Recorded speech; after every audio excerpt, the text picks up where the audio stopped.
The word Dharma first appears in the oldest Indian hymns, the Vedas. In those early verses, the sound of the word is linked to the idea of order, truth, and the right way to act. The literal meaning can be broken down into two parts. The first part, Buddha, means what to hold or draw to support. The second part, Uma, adds the sense of that which is. Put together, the word suggests or that which holds things together, or the support of the world.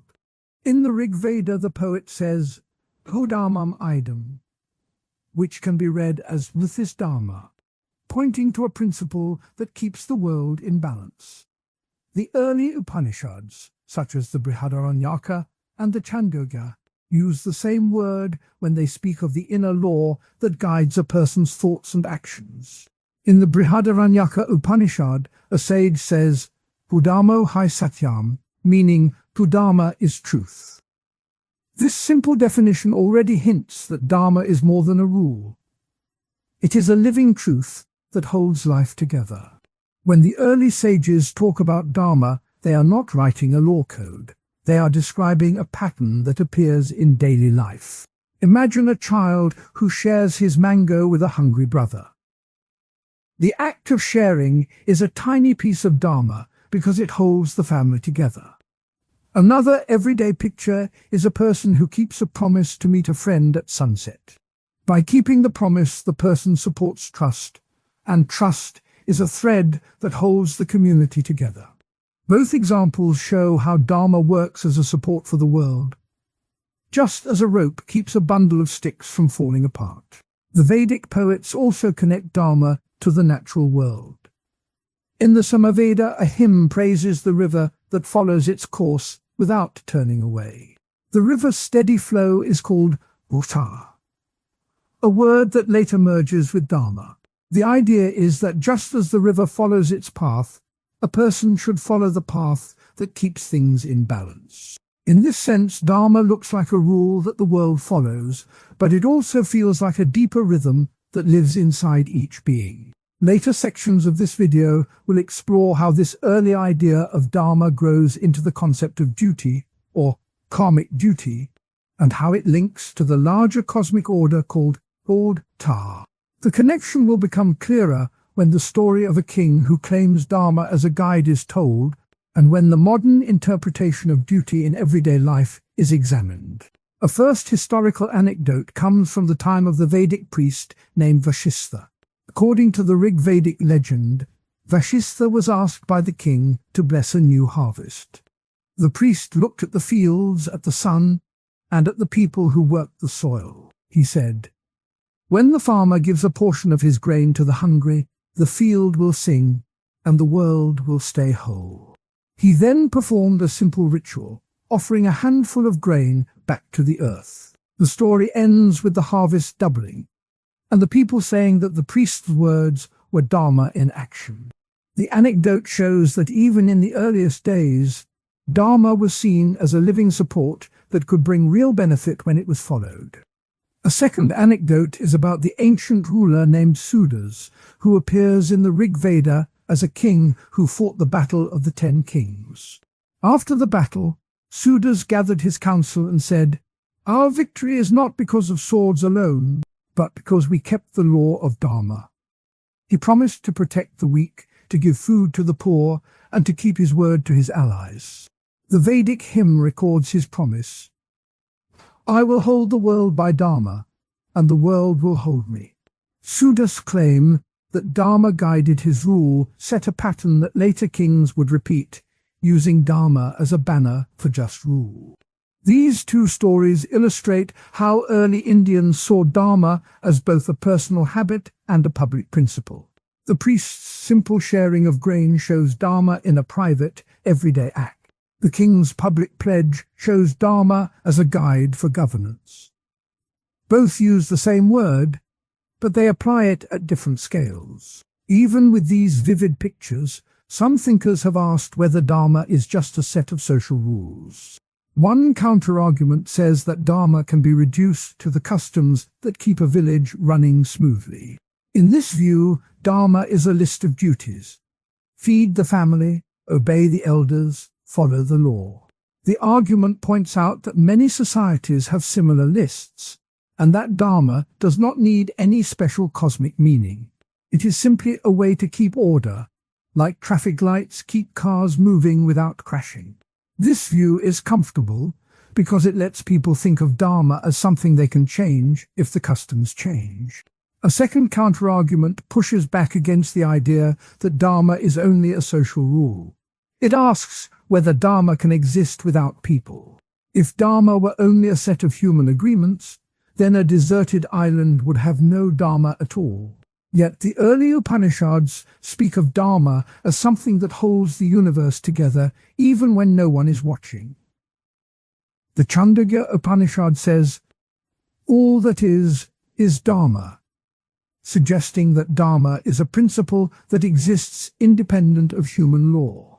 This deeper view says that Dharma is a kind of inner truth that guides every living thing, from the smallest insect to the highest god.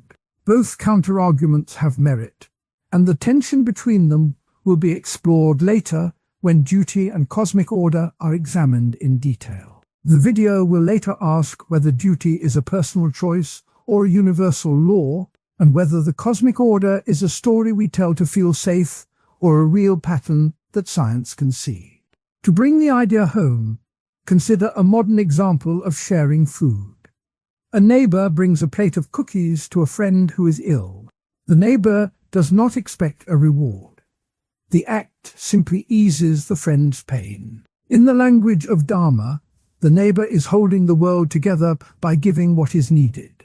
A second modern example is keeping a promise to finish a school project on time. The student who sticks to the deadline helps the whole class move forward because the teacher can plan the next lesson. Both acts are tiny threads that keep the larger fabric from tearing. The early Vedic texts also use the word sacrificial to describe Dharma. In the Yajur Veda, a priest says, "When the fire is fed with the right offering, the world stays in balance." The fire here is a symbol for the order that runs through the world. The offering is a good act, such as sharing food or keeping a promise. By feeding the fire, the priest shows how Dharma works. A small, right action keeps the larger system stable. When the Upanishads speak of satya or truth, they often link it to Dharma. The Katha Upanishad says, "Truth is the highest Dharma." This line tells the listener that being truthful is not just a rule, but the highest form of holding the world together. The idea that truth is Dharma will later become a key point in the discussion of duty, because duty often means doing what is true for the world, not just what is convenient. In the later Vedic period, the word Dharma expands to cover many areas of life. The early texts already hint at this growth. A verse from the Atharva Veda says, "May Dharma protect the house, the field, the heart, and the mind." The verse shows that Dharma is meant to cover everything from the physical to the mental. This broad reach is why the word later becomes a cornerstone of Indian law, ethics, and even politics. The story of the Vedic priest Vashistha also shows how Dharma can be a personal practice that becomes a public lesson. When Vashistha shared his grain, the people saw that a simple act could bring a larger benefit. The story was told and retold, becoming a teaching that Dharma is not a distant idea, but a daily habit. The story also shows how early Indians used narrative to pass on moral ideas, just as modern teachers use stories in classrooms. The tale of King Sudas adds a political dimension. By saying that his victory came from Dharma, Sudas gave his rule a moral shield.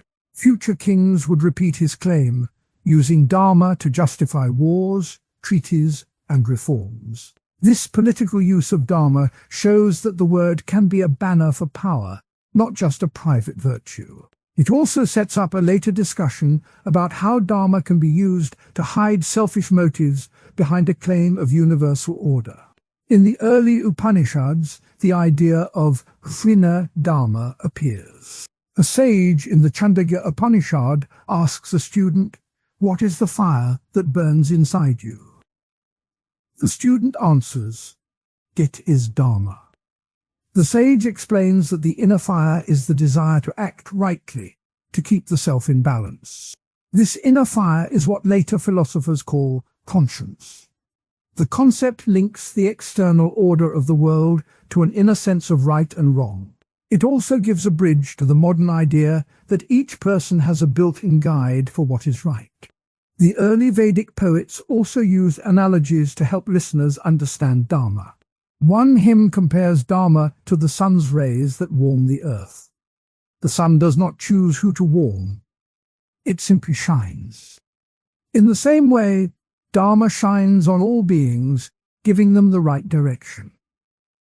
Another analogy describes Dharma as a carpenter's level. A carpenter uses a level to make a table straight. If the level is off, the table wobbles. Dharma is the level that keeps the world straight. These simple pictures make the abstract idea feel concrete. The Vedas also show how Dharma is tied to the seasons. When the monsoon comes, the rivers swell, and the farmers plant. The Vedic hymn says, "When Dharma is strong, the rains come on time." This line links the moral order to the natural order, suggesting that when people act rightly, nature cooperates. The link will later become part of the idea of cosmic order, a theme that will be explored in the next part of the video. The early Upanishads add a philosophical layer. They ask, what is the source of Dharma? The answer given in the Brihadaranyaka Upanishad is Brahman, the ultimate reality that underlies everything. By saying that Dharma comes from Brahman, the text says that the right way to act is rooted in the deepest truth of existence. This connection makes Dharma more than a rule. It becomes a way to touch the ultimate. The two counterarguments mentioned earlier each draw on different parts of this early material. Those who see Dharma as a social rule point to verses that talk about duties to family, tribe, and king. Those who see Dharma as deeper point to verses that link Dharma to truth, fire, and Brahman. The tension between the two views is why later philosophers, such as the authors of the Dharma Sastras, spent centuries debating whether Dharma is primarily about law or about inner truth. When the video moves to the section on duty, it will return to the idea that Dharma is a support for action. The word karmic duty will be introduced as the way each person's actions line up with the larger order. The earlier examples of sharing food and keeping promises will be revisited, showing how a small act can become part of a larger duty to the world. When the video moves to the section on cosmic order, it will return to the image of the river that follows its path. The river is a picture of the universal rhythm that Dharma tries to match. The early Vedic idea that the world stays in balance when Dharma is strong will be linked to modern scientific ideas about ecosystems and social stability. A quote from the Rig Veda will be spoken. "May we speak the truth, may we act in harmony, may we hold fast to Dharma." This line captures the gentle, supportive tone of the early hymns. Another quote from the Chandogya Upanishad will be used. "Raw Dharma is the fire that burns within. It does not die, it only grows." The quote shows the inner, living aspect of Dharma. In summary, the word Dharma began as a simple idea of holding things together. The earliest poems in the Vedas used it to talk about order in the world, truth, and the right way to act. In the Bhagavad Gita, a great war is about to start on the plain of Kurukshetra. The two sides are cousins, but the clash is about more than a family feud. In the first chapter, Arjuna, a mighty archer, looks at the soldiers on both sides and feels his heart tighten. He sees teachers, mothers, friends, and he wonders how he can raise his bow against them. He puts his bow down and says to Krishna, "I cannot fight. My mind is full of doubt. I do not want to kill my own kin." Krishna, who is both charioteer and divine guide, answers calmly. He tells Arjuna that the true problem is not the battle, but the inner conflict between duty and desire. He says that each person has a Dharma, a proper path that fits one's role and nature. When a person follows that path, the action is in harmony with a larger purpose that keeps the world steady. Krishna's core claim is simple. Do the work that belongs to you, not because you crave reward, but because the work is part of the order that holds everything together. Krishna's voice in the text is clear. He says, "You have the right to work, but never to the fruits of your work. Karmani vadikaraste ma phaleshu kadachana." This line tells the listener that the moral worth of an act comes from the act itself, not from the hope of gain. He adds, "When a man dwells on desire, he loses his Dharma." In this way, desire pulls a person away from the duty that matches his nature. To see how this idea works in everyday life, imagine a person who loves building things and is good with his hands. If he chooses a job as a carpenter, his work fits his skill and his nature. He feels a quiet sense of rightness when he shapes wood. That feeling is the echo of Dharma. If the same person took a job as a banker simply for money, his inner desire would clash with his true skill. He would feel restless, and his work would not serve the larger order of things. A second analogy uses a pet.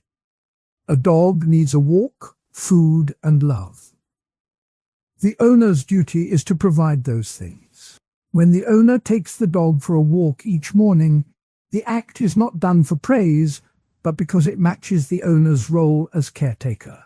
The dog's health and happiness grow, and the household stays calm.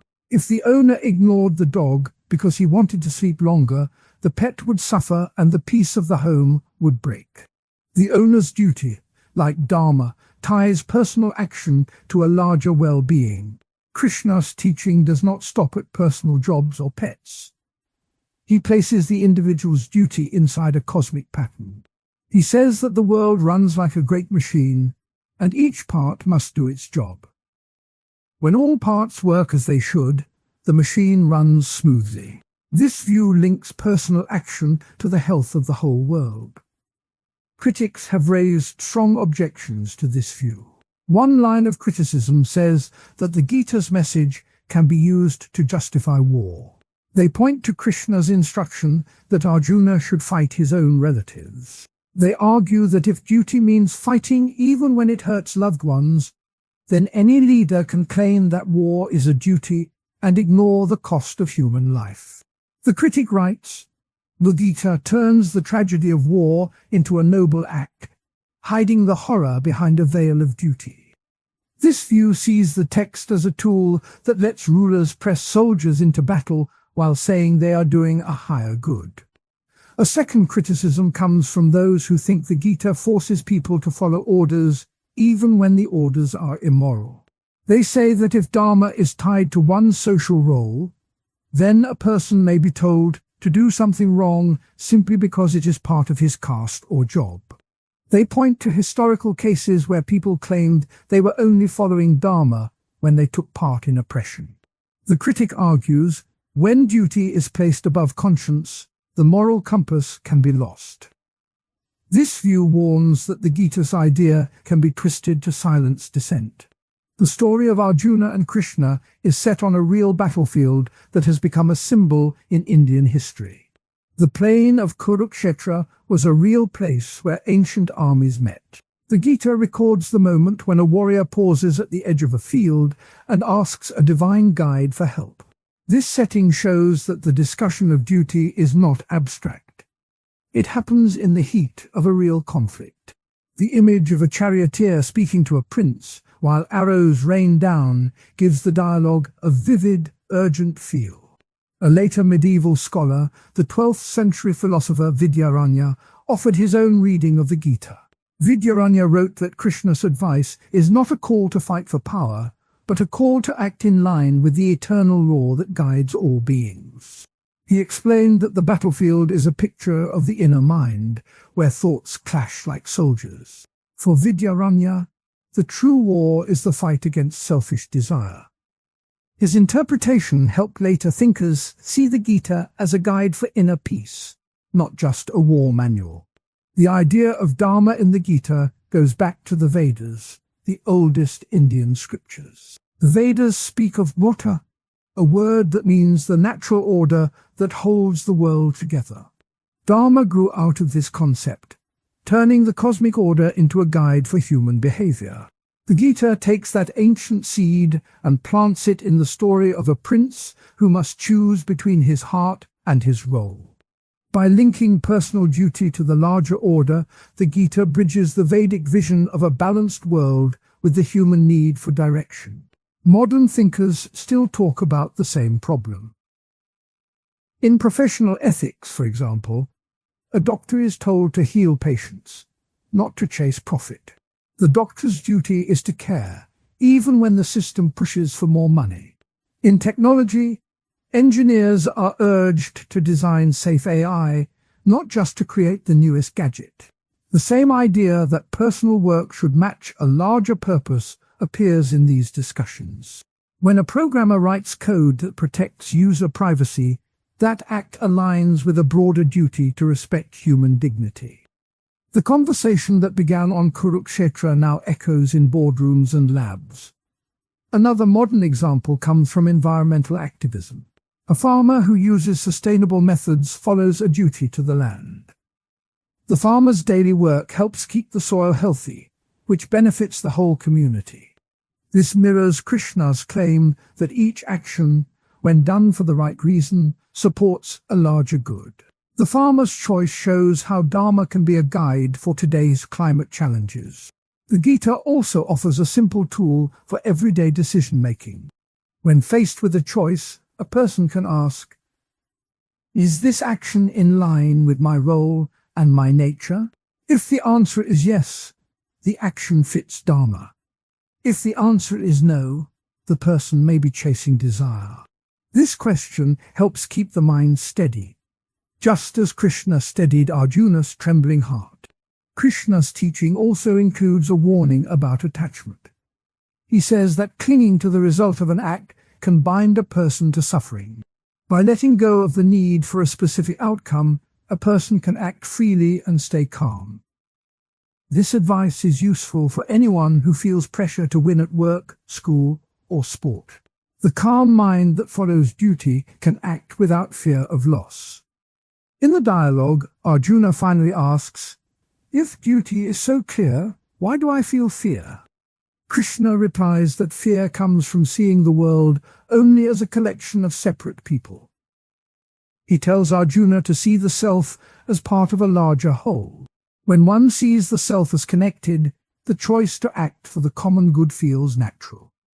This shift in view is what Krishna calls the seeing with divine eyes.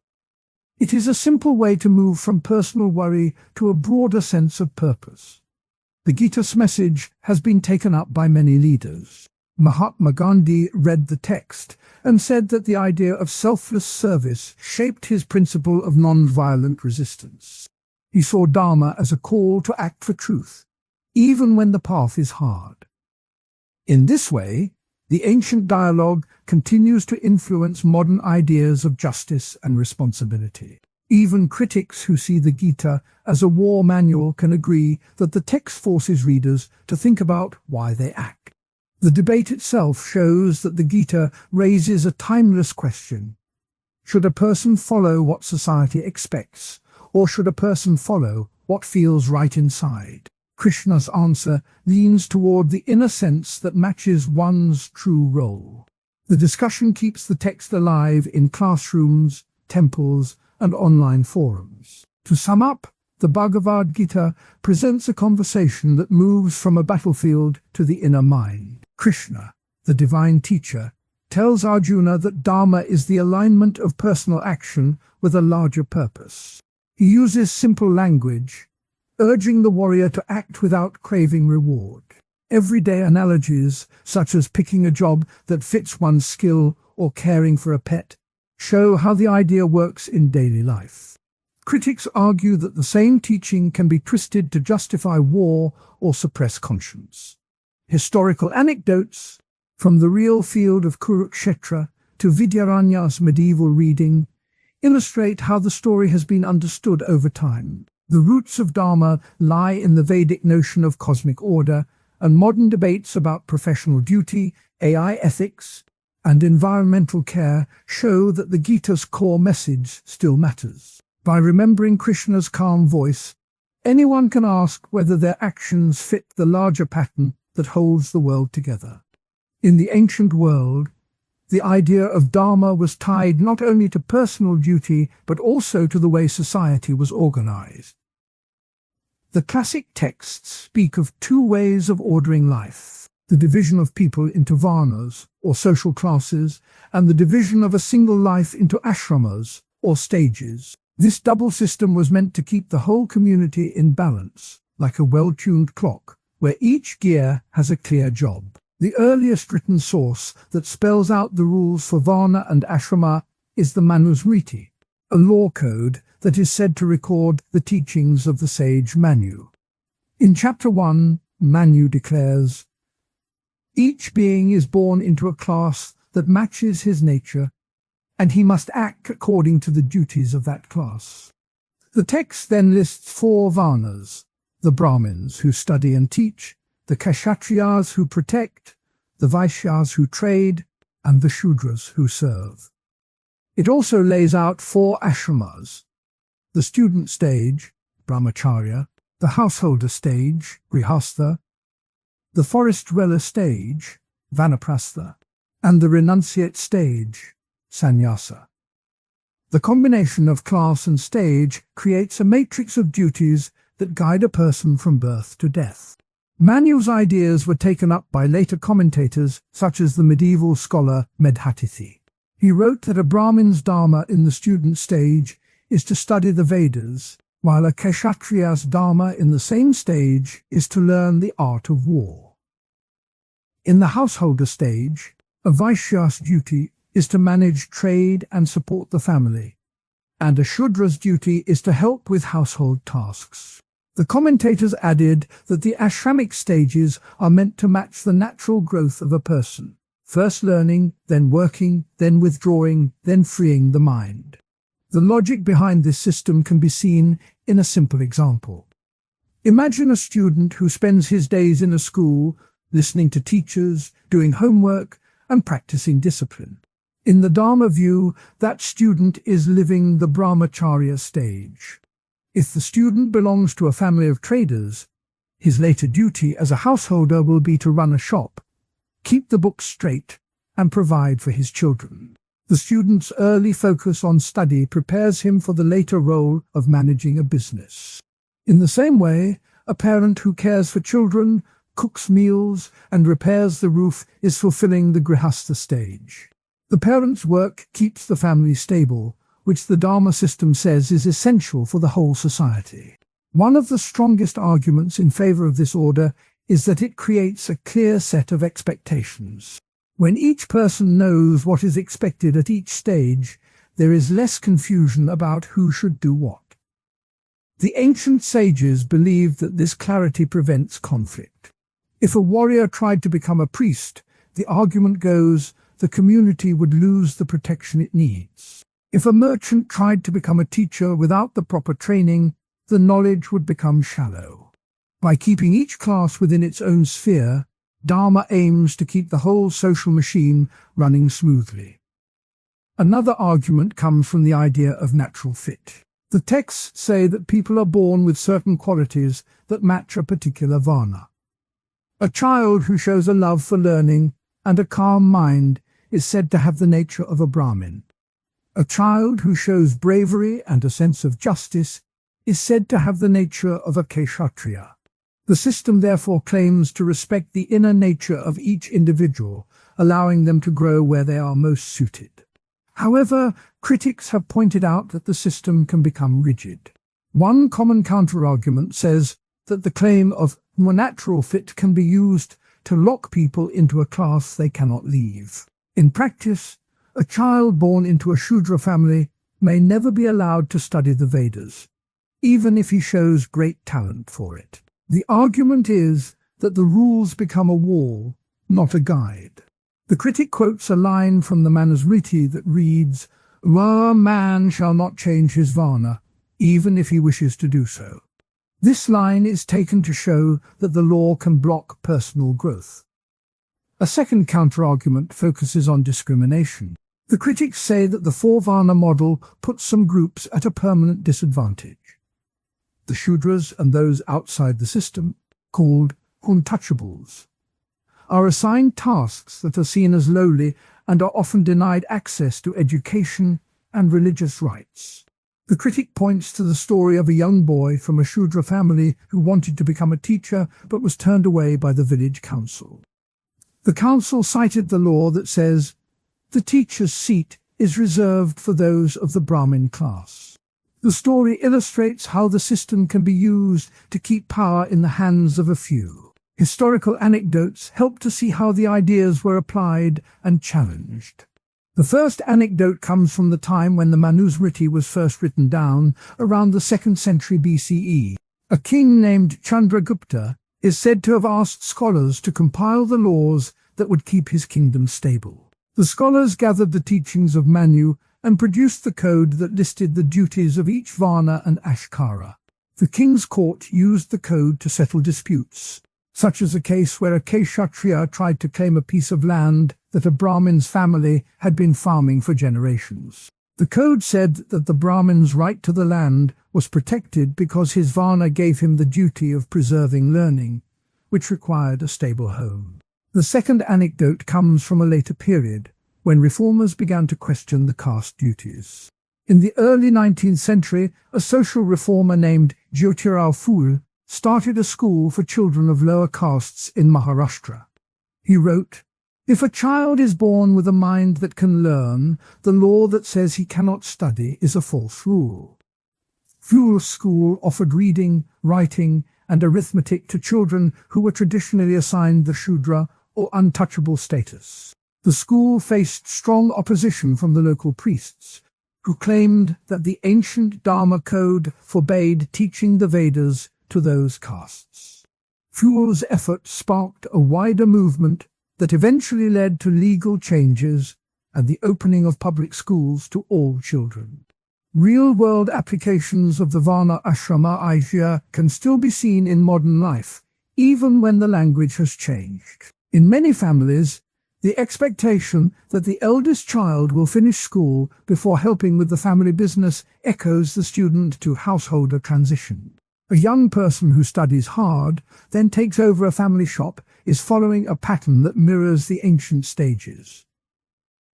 In another example, a person who retires from a corporate job and spends time teaching yoga or volunteering can be seen as moving from the householder stage to the forest dweller or renunciate stage. The underlying idea is that life has phases, each with its own purpose. Modern scholars interpret the system in different ways. Some see the Varna ashrama model as a flexible framework that can be adapted to contemporary values. They argue that the core idea, matching duties to one's abilities and life stage, remains useful. Others argue that the model is a historical artifact that should be left behind because it reinforced inequality. A contemporary philosopher named Arvind Sharma writes, "The ancient text can inspire a sense of responsibility, but the fixed class labels must be replaced by a merit-based view." This view connects the earlier discussion of duty to the later section on personal freedom, where the video will explore how individuals can choose their path while still honoring the idea of Dharma. To make the abstract idea clearer, an analogy can be used. Think of a sports team. Each player has a position: goalkeeper, defender, midfielder, striker. The coach assigns roles based on the player's skills. The team works best when each player stays in the right spot. If a defender tries to play as a striker without training, the team may lose. The Varna system works like this team, assigning social roles based on perceived strengths. The ashramic stages are like the seasons of the sport: training season, competitive season, off-season, and retirement. Each season has its own tasks, and the player moves through them as they grow. Another analogy comes from a garden. A gardener plants seeds, waters them, prunes the bushes, and finally harvests the fruit. The seeds represent the student stage, the growing plants the householder stage, the pruning the forest dweller stage, and the harvest the renunciate stage. Each phase needs care, and each plant has a role in the garden's health. The Dharma idea says that a person should tend to the garden at each stage, doing what the garden needs at that moment. The story of a student who focuses on studies can illustrate how Dharma guides daily life. Ravi, a boy from a merchant family, spends his mornings reading, his afternoons doing chores, and his evenings helping his father count the market earnings. He knows that his duty as a student is to learn, and his duty as a future merchant is to understand numbers. When he graduates, he will move into the householder stage, where his knowledge of trade will help his family thrive. The story shows how the two systems, Varna and Ashrama, work together to shape a clear path. A second story shows a parent caring for children. Meera, a mother from a farming community, wakes early to tend the fields, then prepares meals, then helps her children with their homework. She sees her role as the householder stage, where providing food and education is the main duty. Later, when her children grow up, Meera will move to the forest dweller stage, spending time in the village temple and teaching younger women about weaving. The example shows how Dharma is not a static rule, but a flow that changes with age. The counter-arguments also have real examples. In a village in South India, a young girl from a Shudra family wanted to study medicine. The village elders cited the ancient code, saying, "A Shudra may not learn the arts of healing." The girl's family fought the decision, pointing out that the modern constitution guarantees equal rights. The case went to court, and the judge ruled that the ancient text could not override the law of the land. This story shows how the claim of rigidity can clash with modern ideas of fairness. Another example comes from a modern workplace. A company that once hired only people from certain castes for senior positions faced protests from employees who said the policy was unfair. The company argued that the policy followed traditional Dharma, meaning that those with a heritage of leadership were best suited for management. The protesters responded, "Leadership is about skill, not birth." The dispute ended with the company adopting a merit-based hiring system, illustrating how the old idea of fixed duties can be replaced by a more open approach. The discussion of Dharma and social order also ties back to the earlier section on duty. The earlier part explained that duty is about doing what is right for oneself and for the world. The Varna Ashrama system tries to define that duty in a social context. Later, the video will move to personal freedom, asking how a person can follow inner truth while still respecting community needs. The tension between duty to society and freedom to choose is a central theme in Indian philosophy. In the modern world, many people reinterpret the ancient ideas in a softer way. Some activist groups speak of Dharma of service, encouraging anyone, regardless of birth, to help the community. They quote the Upanishads, which say, "The self that sees all beings as one cannot be bound by class."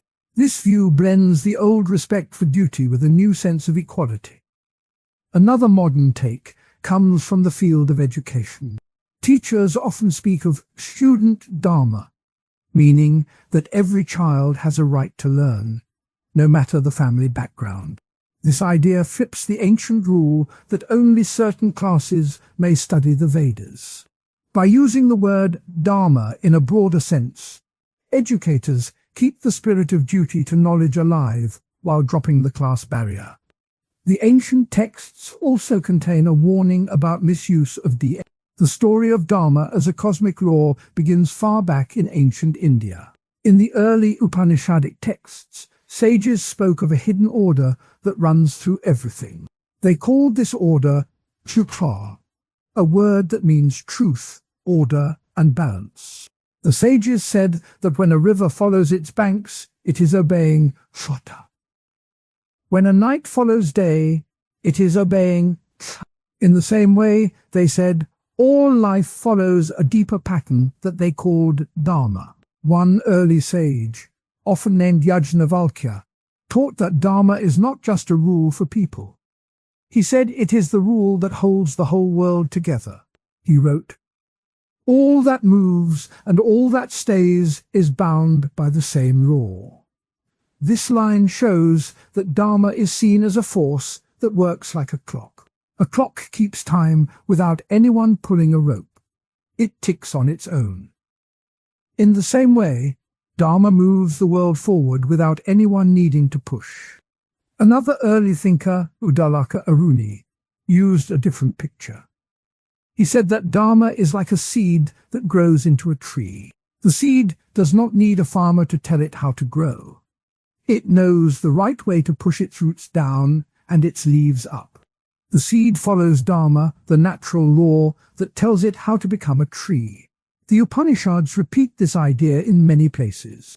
In the Chandogya Upanishad, a teacher tells his student, know the world as a whole, for it is one. The hidden meaning is that the world follows one law, and that law is Dharma. These early teachings give a simple picture. Dharma is a rule that runs through nature. It is not a rule that a king writes down, but a rule that the river, the tree, the wind, and the stars all follow. The idea is that when people act in line with this rule, they feel peace. When they go against it, they feel conflict. To make this idea clear, imagine a river flowing down a valley. The river cannot choose a new path whenever it wants. The banks guide it. The river follows the shape of the land. If the river tries to go against the bank, it will crash, spill, and lose its strength. The river's path is like Dharma. It is a path set by the shape of the world. The river does not think about right or wrong. It simply follows the shape that has been made. Now picture a clock on a wall. The hands move at the same speed every minute. No one has to tell the clock to tick. The gears inside the clock know exactly how to move. The clock keeps time for everyone in the room. In the same way, Dharma keeps time for all life. It moves at a steady pace, whether a person is awake or asleep. The clock does not care about a person's wishes. It just works. That is why the ancient sages said that Dharma is a law that does not need a ruler. These analogies help a modern listener see why Dharma can be called a cosmic law. It is a rule that works without a boss. It is a rule that can be felt in the flow of a river or the tick of a clock. But not everyone accepts that an unseen law can guide moral choices. One counterargument says that if Dharma cannot be seen, then it cannot be trusted. A thinker named Charvaka, a materialist philosopher, argued that only things that can be touched or measured are real. He said, if a law cannot be seen, how can we know it is true? Charvaka believed that people should base their actions on what they can see, like food and safety, not on a hidden order. A second counterargument comes from a later Buddhist thinker named Nagarjuna. He asked, if Dharma is a rule that runs through everything, why do good people sometimes suffer and bad people sometimes thrive? He pointed out that the world does not always seem fair. If Dharma is a cosmic law, why does it allow a thief to become rich while a farmer stays poor? Nagarjuna suggested that moral choices may depend more on personal intention than on an unseen order. These doubts are important. They show that the idea of Dharma as a cosmic law is not accepted by everyone.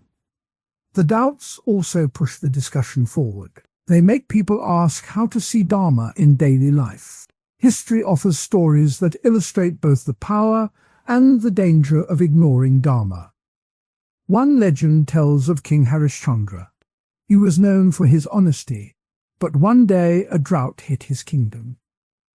The rivers stopped flowing, and the crops failed. The king ignored the signs. He ordered his people to keep working the fields as if the rain would come.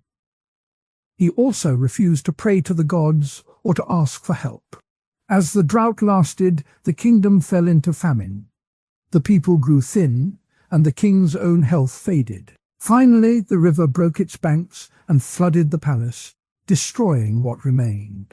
The story ends with the king realizing that he had gone against the natural order, that the river's flow was a sign of Dharma.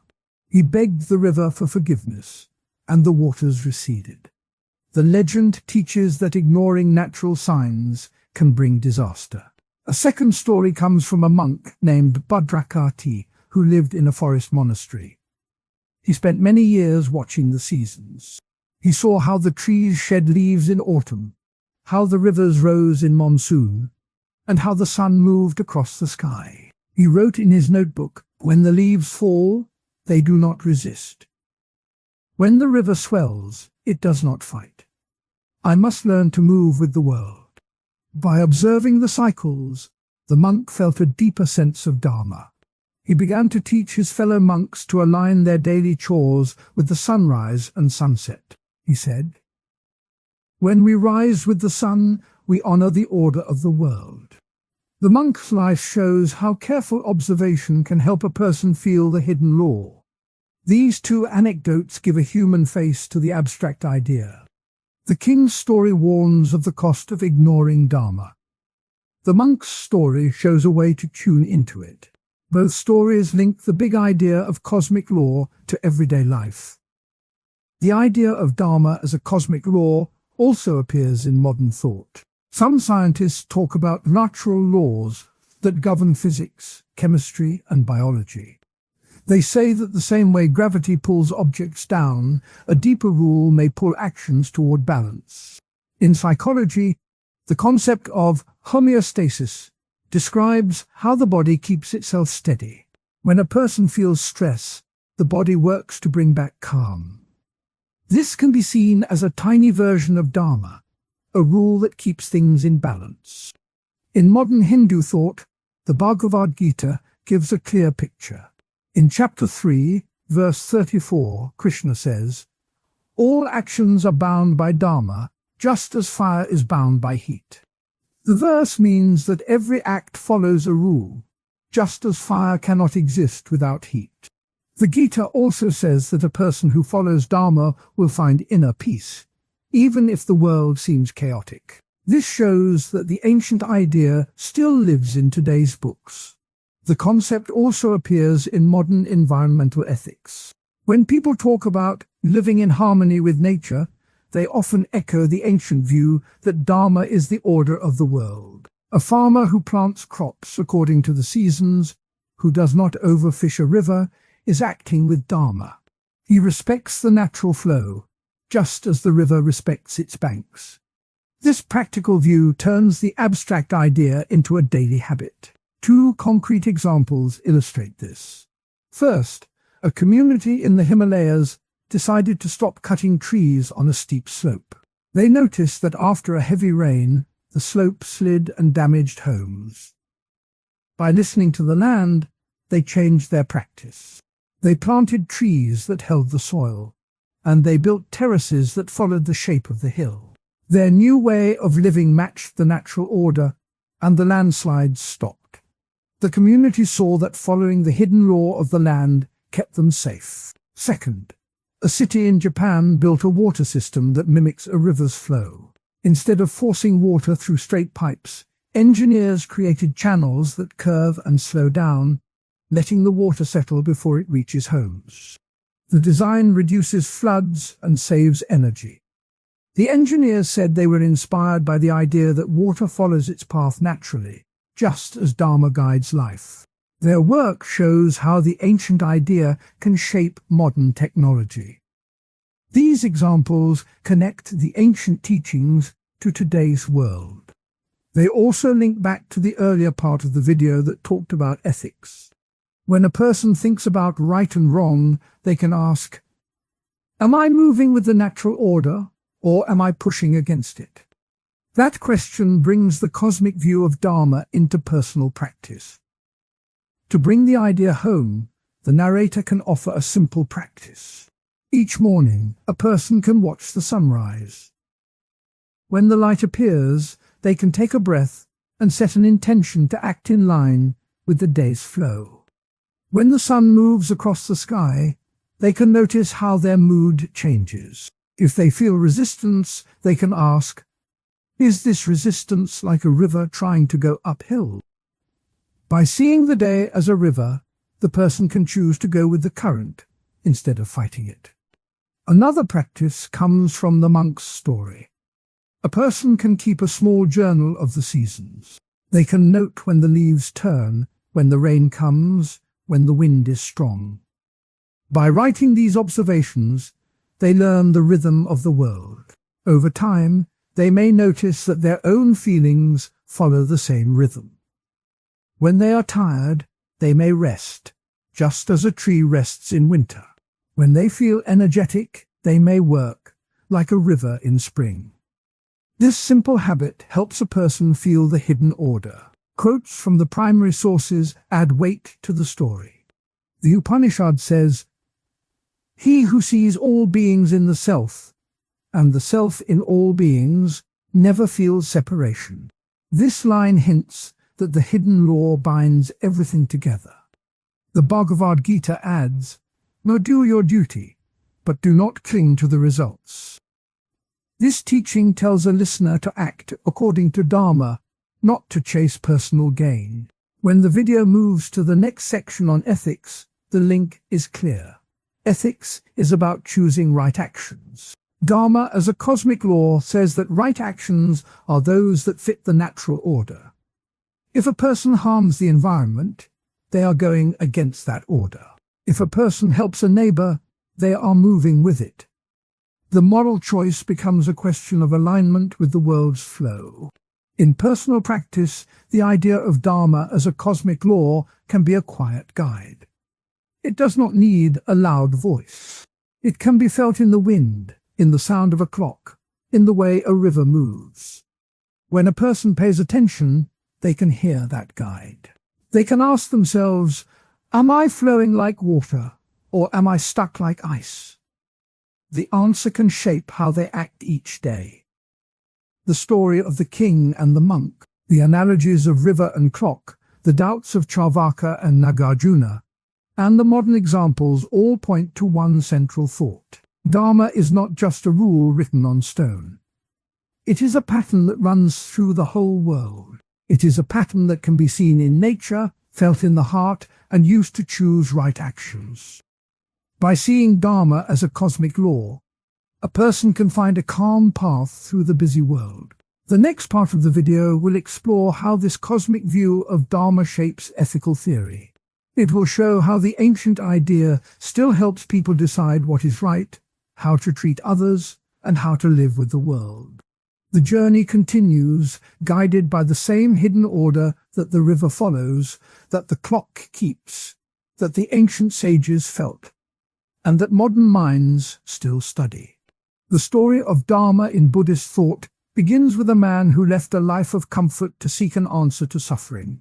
The Buddha, who was born Siddhartha Gautama, grew up in a palace where every need was met. One day he saw an old man, a sick man, a dead body, and a wandering monk.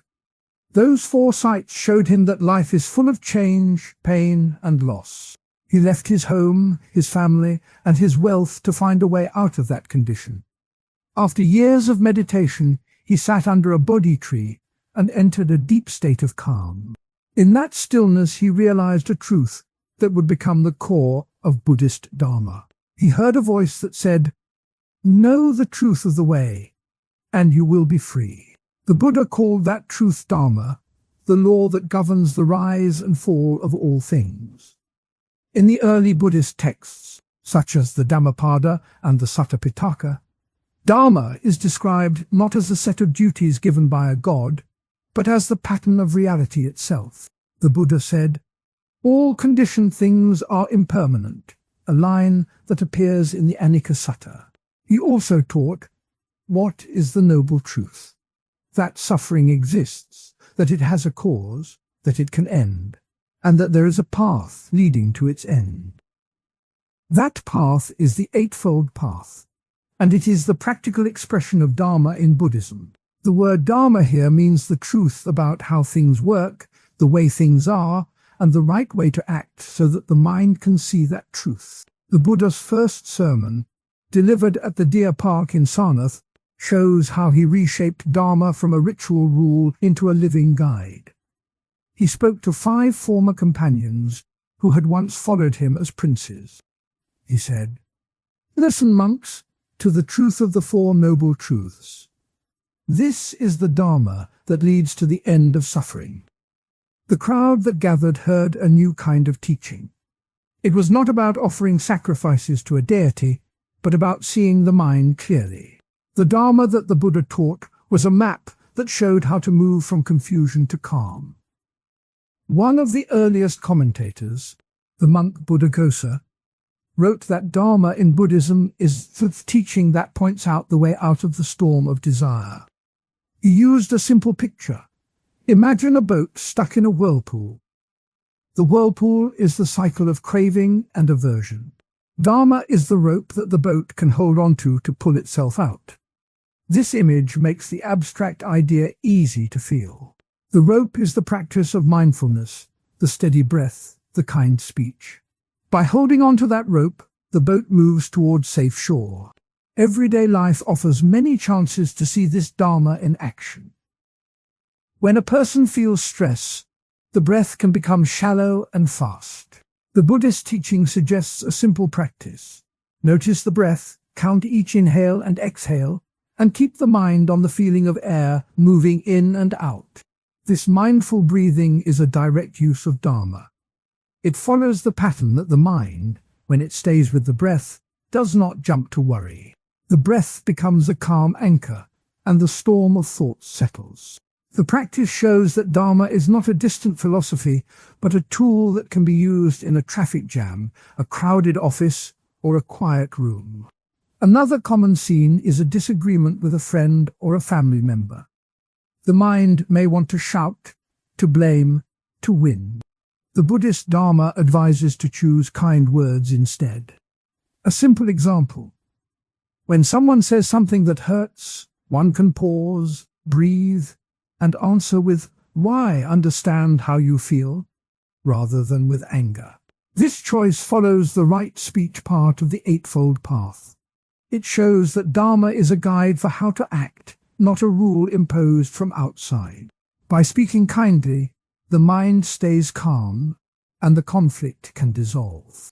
Some critics argue that Buddhist Dharma removes personal responsibility. One criticism says that if Dharma is just the truth of how things work, then individuals are merely following a natural law and cannot be blamed for their actions. The critic points to the idea of no self, anatta, in Buddhism, saying that if there is no permanent self, then moral accountability disappears. A second counter-argument claims that the focus on inner peace can lead people to ignore social injustice. If the path is to calm the mind, the critic says, then one may stay silent while others suffer. These objections have been answered by many Buddhist teachers. The Buddha himself said, one who sees the truth of suffering must also act to end it. The teaching of compassion, karusa, is woven into the Dharma. The idea is that understanding the truth of impermanence makes a person see that harming others only adds to one's own pain. The responsibility is not avoided, it is deepened. A modern scholar, Thich Nhat Hanh, explained that mindfulness is not an escape, but a way to see the interdependence of all beings. He said, when we breathe in, we breathe in, we breathe in the whole universe. When we breathe out, we send out love. This shows that personal responsibility grows, not shrinks, when Dharma is practiced. A later historical anecdote illustrates how Dharma can be applied to community service. In the 12th century, a monk named Javaka lived in a town that suffered from frequent floods. He remembered the Buddha's teaching that Dharma is the right way to act for the benefit of all. Javaka organized the villagers to build a simple levee using bamboo and earth. He taught them to work together mindfully, to speak kindly, and to share the labor. The levee held back the water, and the town survived. The story is recorded in the Vinaya commentary, where the monk says, "When the heart is calm, the hand can build." Javaka's work shows that Dharma is not only about inner calm, but also about taking concrete steps to help others. Comparing this Buddhist view with the earlier Hindu view of Dharma helps to see the shift. In the Vedic tradition, Dharma was often linked to one's caste, duty, and ritual obligations. A warrior's Dharma was to fight. A priest's Dharma was to chant. Those duties were tied to social order and the will of the gods.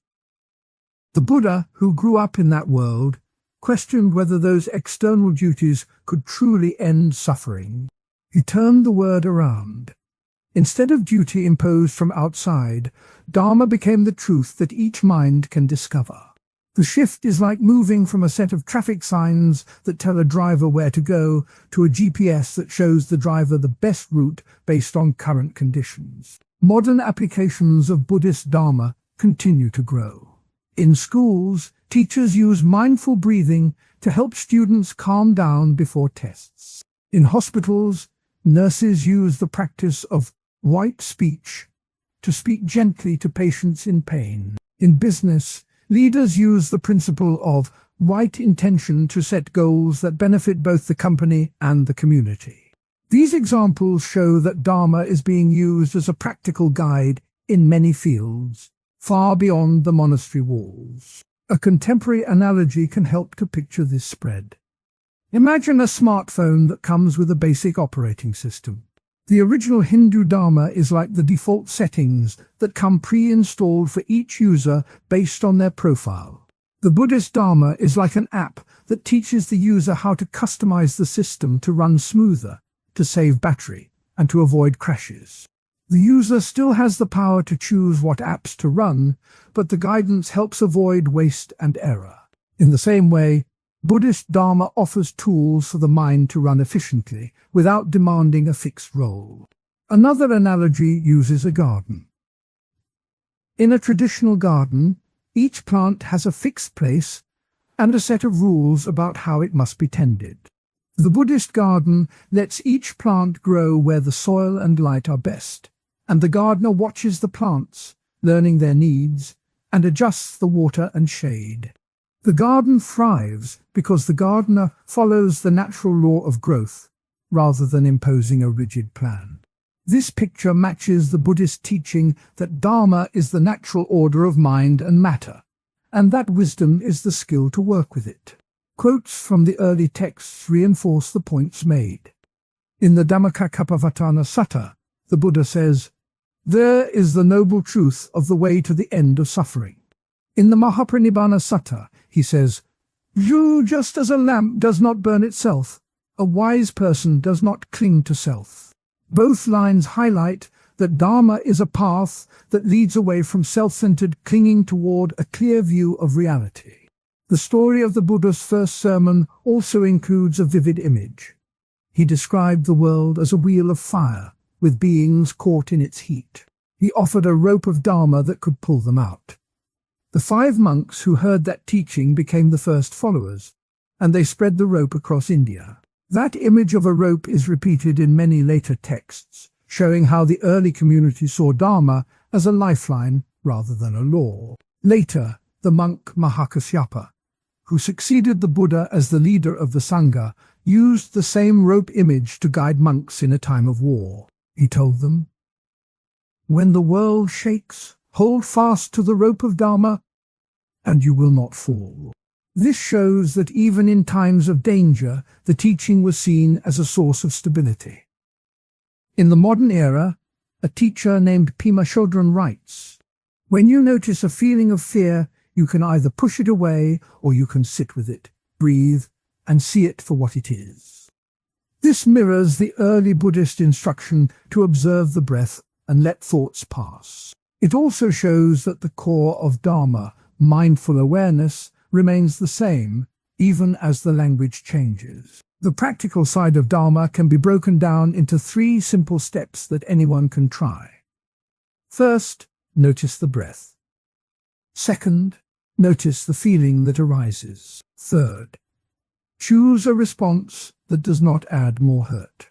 This three-step pattern appears in the Satipatthana Sutta, where the Buddha outlines the foundations of mindfulness. By following those steps, a person can turn a stressful moment into an opportunity to practice Dharma. Critics who say that Buddhist Dharma removes personal responsibility often forget the part of the Eightfold Path called right action. This part tells a person to act in ways that do not harm others. It is a clear call for responsibility. The Buddha said, "Do not do what you would have others do to you." This golden rule appears in the Dhammapada as, "Treat not others in ways that you would find hateful." The rule makes it clear that each person must think about the impact of their deeds. Another counterpoint raised by some modern philosophers is that the emphasis on inner peace can become a form of escapism. They argue that if a person spends all their time meditating, they may ignore real problems. Buddhist teachers answer that true peace cannot exist while others suffer. The concept of volunteer being, taught by Thich Nhat Hanh, says that each breath is linked to the whole world. When a person breathes mindfully, they also breathe life into the world. The practice therefore includes caring for the environment, for the poor, and for justice. The cross-reference to the Hindu view of Dharma also helps to answer this criticism. In the Bhagavad Gita, Krishna tells Arjuna that true duty is to act without attachment to results. This idea of selfless action is echoed in the Buddhist teaching of non-attachment. Both traditions agree that acting responsibly means letting go of selfish desire. The Buddhist version adds that the mind must see the truth of impermanence, so that attachment does not arise in the first place. Modern scientists have begun to study the effects of Buddhist Dharma on the brain. Research shows that mindful breathing can lower cortisol, the stress hormone, and can improve attention. These findings give a concrete, measurable reason to adopt the practice. The Buddhist teaching that the mind is the forerunner of all actions is thus supported by modern data. The data does not replace the ancient wisdom, but it shows how the same truth works in today's world. A final historical anecdote comes from the 20th century. In 1954, a monk named Mahasi Sayadaw in Burma organized a large meditation retreat for farmers who were facing a drought. He taught them to sit quietly each morning, watch their breath, and then go out to share water with neighbors. The farmers reported that the practice helped them stay calm during the crisis and that the community worked together more smoothly. The story is recorded in the memoirs of a disciple who wrote, "The Dharma taught us to see the rain inside our own breath." And then to bring the story of Dharma in Jain philosophy begins with a simple idea: to live without harming any living thing and to speak the truth at all times. This idea was not invented overnight. It grew out of a long tradition of Indian thought that already valued non-violence, called ahimsa, and truthfulness, called satya. In Jain thought, these two virtues are not just good habits. They are the very heart of Dharma, the path that leads a soul toward liberation. Mahavira, the 24th Tirthankara, is the most well-known teacher of this path. He was born in the 6th century BCE in a royal family. At the age of 30, he left his home, his wealth, and his title. He walked away from the palace in a single step, shedding all ties to the world. This act of renunciation is recorded in many Jain texts. One passage says, "Why have abandoned the kingdom of desire and taken the kingdom of truth?" Mahavira's decision was more than a personal choice. It was a public statement that the highest duty, the highest Dharma, is to live without harming any creature, no matter how small, and to keep one's word even when it brings difficulty. The early Jain community took Mahavira's teachings seriously. They organized their lives around the 5 main vows, called the Mahavratas. The first vow is ahimsa, non-violence. The second is satya, truthfulness. The third, asteya, means not taking what is not given. The fourth, brahmacharya, calls for self-control of the senses. The fifth, aparigraha, asks for non-attachment to possessions. While all 5 vows shape Jain Dharma, Ahimsa and Satya are often highlighted as the core. In the words of a Jain monk from the 4th century, Ahimsa is the root, Satya the branch, and liberation the fruit. The logic behind this focus is clear. Jain philosophers argue that every action creates a ripple in the web of life. When a person harms another being, even a tiny insect, that act adds a small amount of negative karma or karmic particles to the soul. These particles cling to the soul and slow its progress toward liberation, called moksha. Truth, on the other hand, clears the mind. When a person tells the truth, the mind stays calm, and the soul remains unburdened. In this view, non-violence and truth are the twin engines that keep the soul moving forward. Modern readers can see this idea in everyday life. Think about recycling. When a person separates plastic, paper, and metal, the act prevents waste from harming the environment. In Jain terms, recycling is a form of ahimsa toward the planet and its many tiny creatures. It reduces the chance that a living being will suffer because of polluted water or poisoned soil. Another example is telling the truth even when it is hard. Imagine a student who made a mistake on a group project. The easy route is to hide the error, but the honest route is to admit the fault. By speaking truth, the student avoids the hidden harm that lies in deception and keeps the mind clear. Both actions echo the ancient Jain call to live without hurting and to speak truthfully. The Jain view of Dharma also includes a strong sense of responsibility toward others. Because every living being has a soul that seeks liberation, each act of kindness is a step toward helping that soul. This idea extends beyond humans. A Jain may avoid eating root vegetables like onions and potatoes because pulling them up kills the entire plant, including many unseen insects in the soil. By choosing foods that cause less harm, a Jain lives the principle of ahimsa in daily meals. Not everyone accepts that such strict non-violence can work in a busy world. One common counterargument says that extreme ahimsa is impractical. Critics point out that modern life involves many indirect harms. Driving a car, using electricity, buying clothes made in factories. They argue that a person cannot avoid all harm, so the ideal is impossible to reach. In response, Jain scholars note that the goal is not absolute perfection, but mindful reduction of harm. They compare the effort to a gardener who pulls weeds carefully, knowing that some roots may stay hidden. The aim is to keep the garden as clean as possible, not to claim that the garden will ever be completely weed-free. A second counterargument claims that truthfulness can sometimes cause more harm. For example, if a doctor tells a patient a grim diagnosis without hope, the patient may lose the will to fight the illness. Critics say that in such cases, a gentle lie may be kinder. Jain philosophers answer that truth is not a blunt weapon. They distinguish between truth that hurts and truth that heals. The Jain approach is to speak truth with compassion, choosing words that reveal reality while also offering support.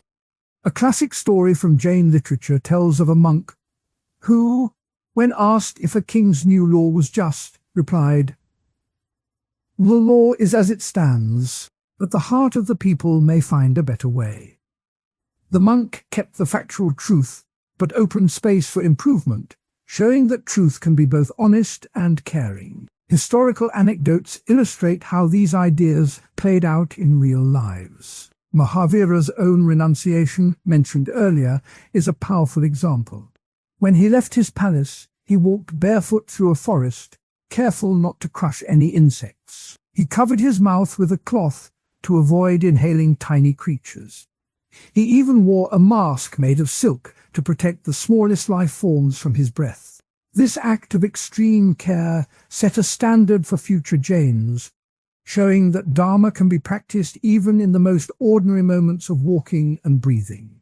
A later story comes from the medieval period, about a Jain merchant named Shantidas. He traveled the Silk Road, carrying silk, spices, and precious stones. Shantidas was known for his strict adherence to ahimsa and satya. When a fellow trader tried to cheat him by offering a lower weight for a shipment, Shantidas refused the deal, even though it would have earned him a large profit. He told the trader, "But profit built on deceit is a burden on the soul." Shantidas' reputation for honesty attracted more customers, and his business grew. He also made a habit of donating a portion of his earnings to build wells that provided clean water to villages, reducing the suffering of many living beings. His life shows that living by Jain Dharma can coexist with successful commerce, and that truth and non-violence can be a source of trust and prosperity. These stories also help compare Jain Dharma with the ideas presented in the Buddhist and Hindu sections of the series. In Buddhism, Dharma often refers to the teachings of the Buddha, especially the Four Noble Truths and the Eightfold Path. While Buddhism also values non-violence, it frames it as part of right action within a broader ethical system. Jain Dharma, by contrast, places ahimsa at the very top, making it the primary measure of a good life. Hindu Dharma is a more flexible concept, tied to one's role in society, known as varna and ashrama. Hindu texts also speak of ahimsa, but they allow for certain duties, such as a warrior's duty to fight in a just war. Jain Dharma does not make such exceptions. The Jain stance is stricter. Any act that harms a living being, no matter the context, adds to karmic weight. Modern interpretations of Jain Dharma keep the ancient spirit alive while adapting to new challenges.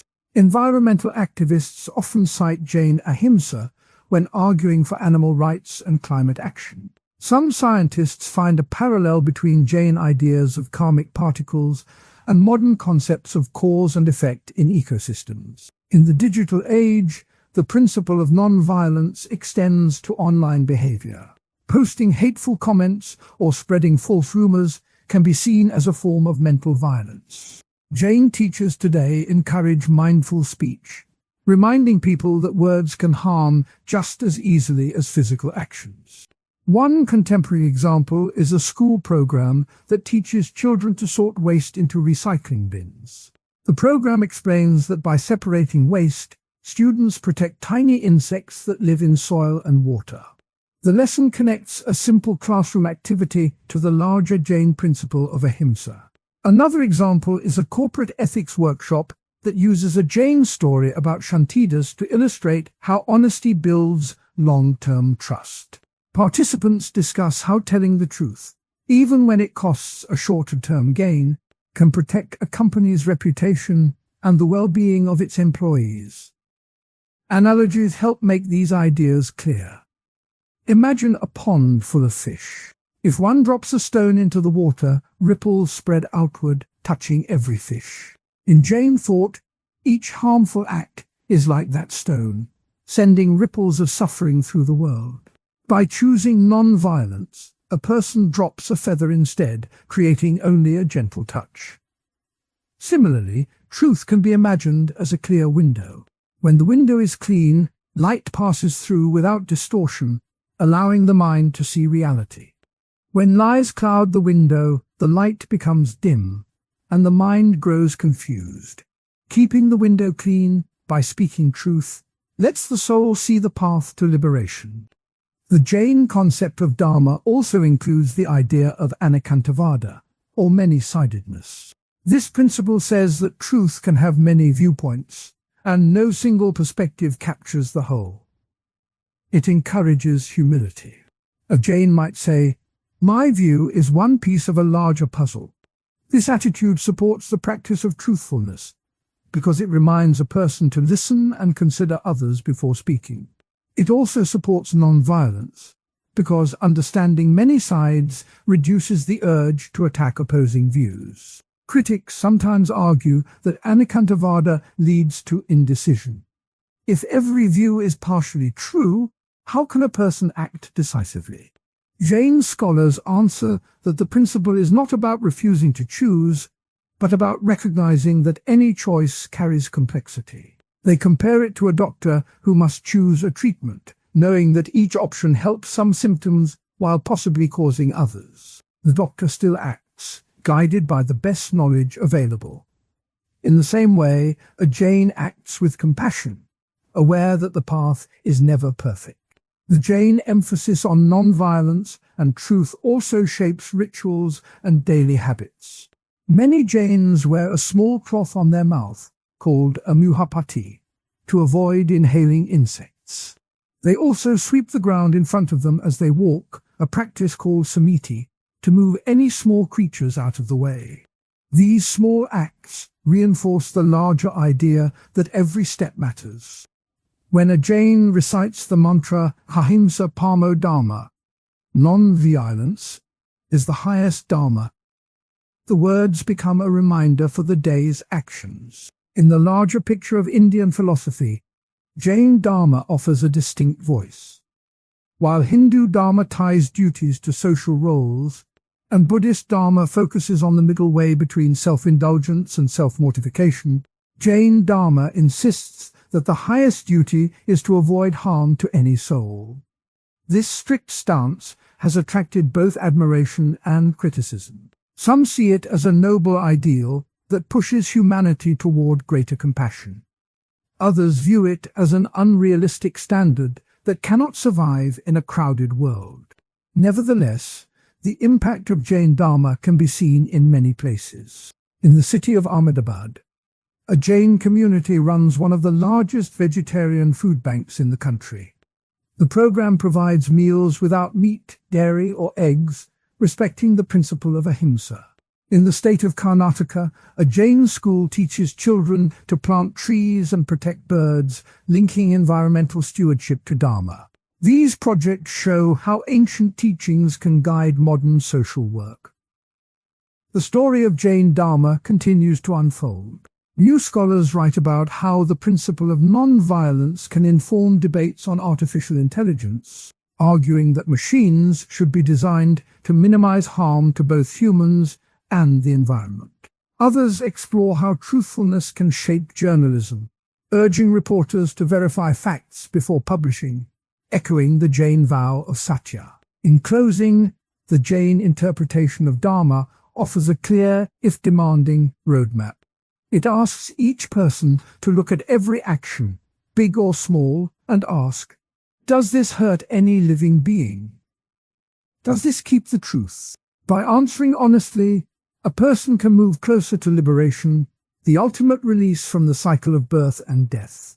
The teachings of Mahavira, the example of Shit, the story of personal Dharma begins with an ancient idea that each being has a path that fits its nature. In earlier parts of the series, the concept of duty was linked to the larger web of ethics. Those sections showed how Dharma can be seen as a moral compass that points toward right action. Now the focus shifts to how that compass can guide everyday choices about work, relationships, and health. The word Dharma first appeared in the Vedic texts as a term for order, law, and proper conduct. The early sages wrote that Dharma is not a fixed rule, but a living practice that matches a person's role and abilities. The Upanishads say, Dharma is the path that leads to truth. That line reminds the listener that Dharma is a guide, not a strict command. One modern thinker who writes about this guide is Pema Ifkodrum. She describes personal Dharma as the gentle pull toward what feels right for the heart at each moment.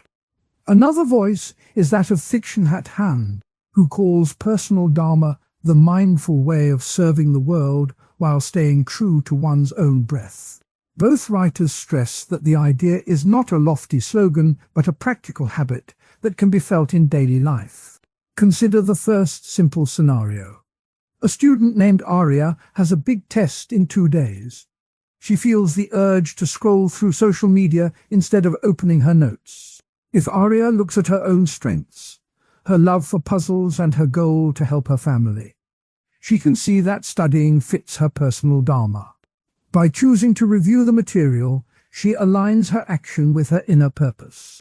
The decision feels less like a chore and more like a step toward the person she wants to become. In a second scenario, a commuter named Ravi sees an elderly person struggling with heavy bags on a crowded train. The moment passes quickly, but Ravi feels a quiet tug to help. If he follows his sense of care and his belief that kindness is part of his path, he offers a hand. The act of helping becomes a small expression of his personal Dharma. It does not require a grand plan, only the willingness to listen to that inner pull. These two moments show how personal Dharma can appear in tiny choices.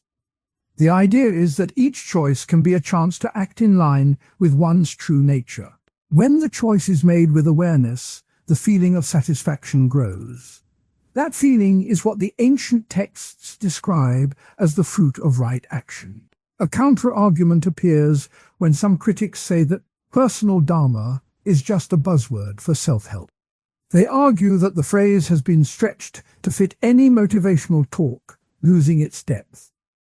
One critic points out that the term can be used to justify any personal preference, even harmful ones, if the person claims it is Dharma.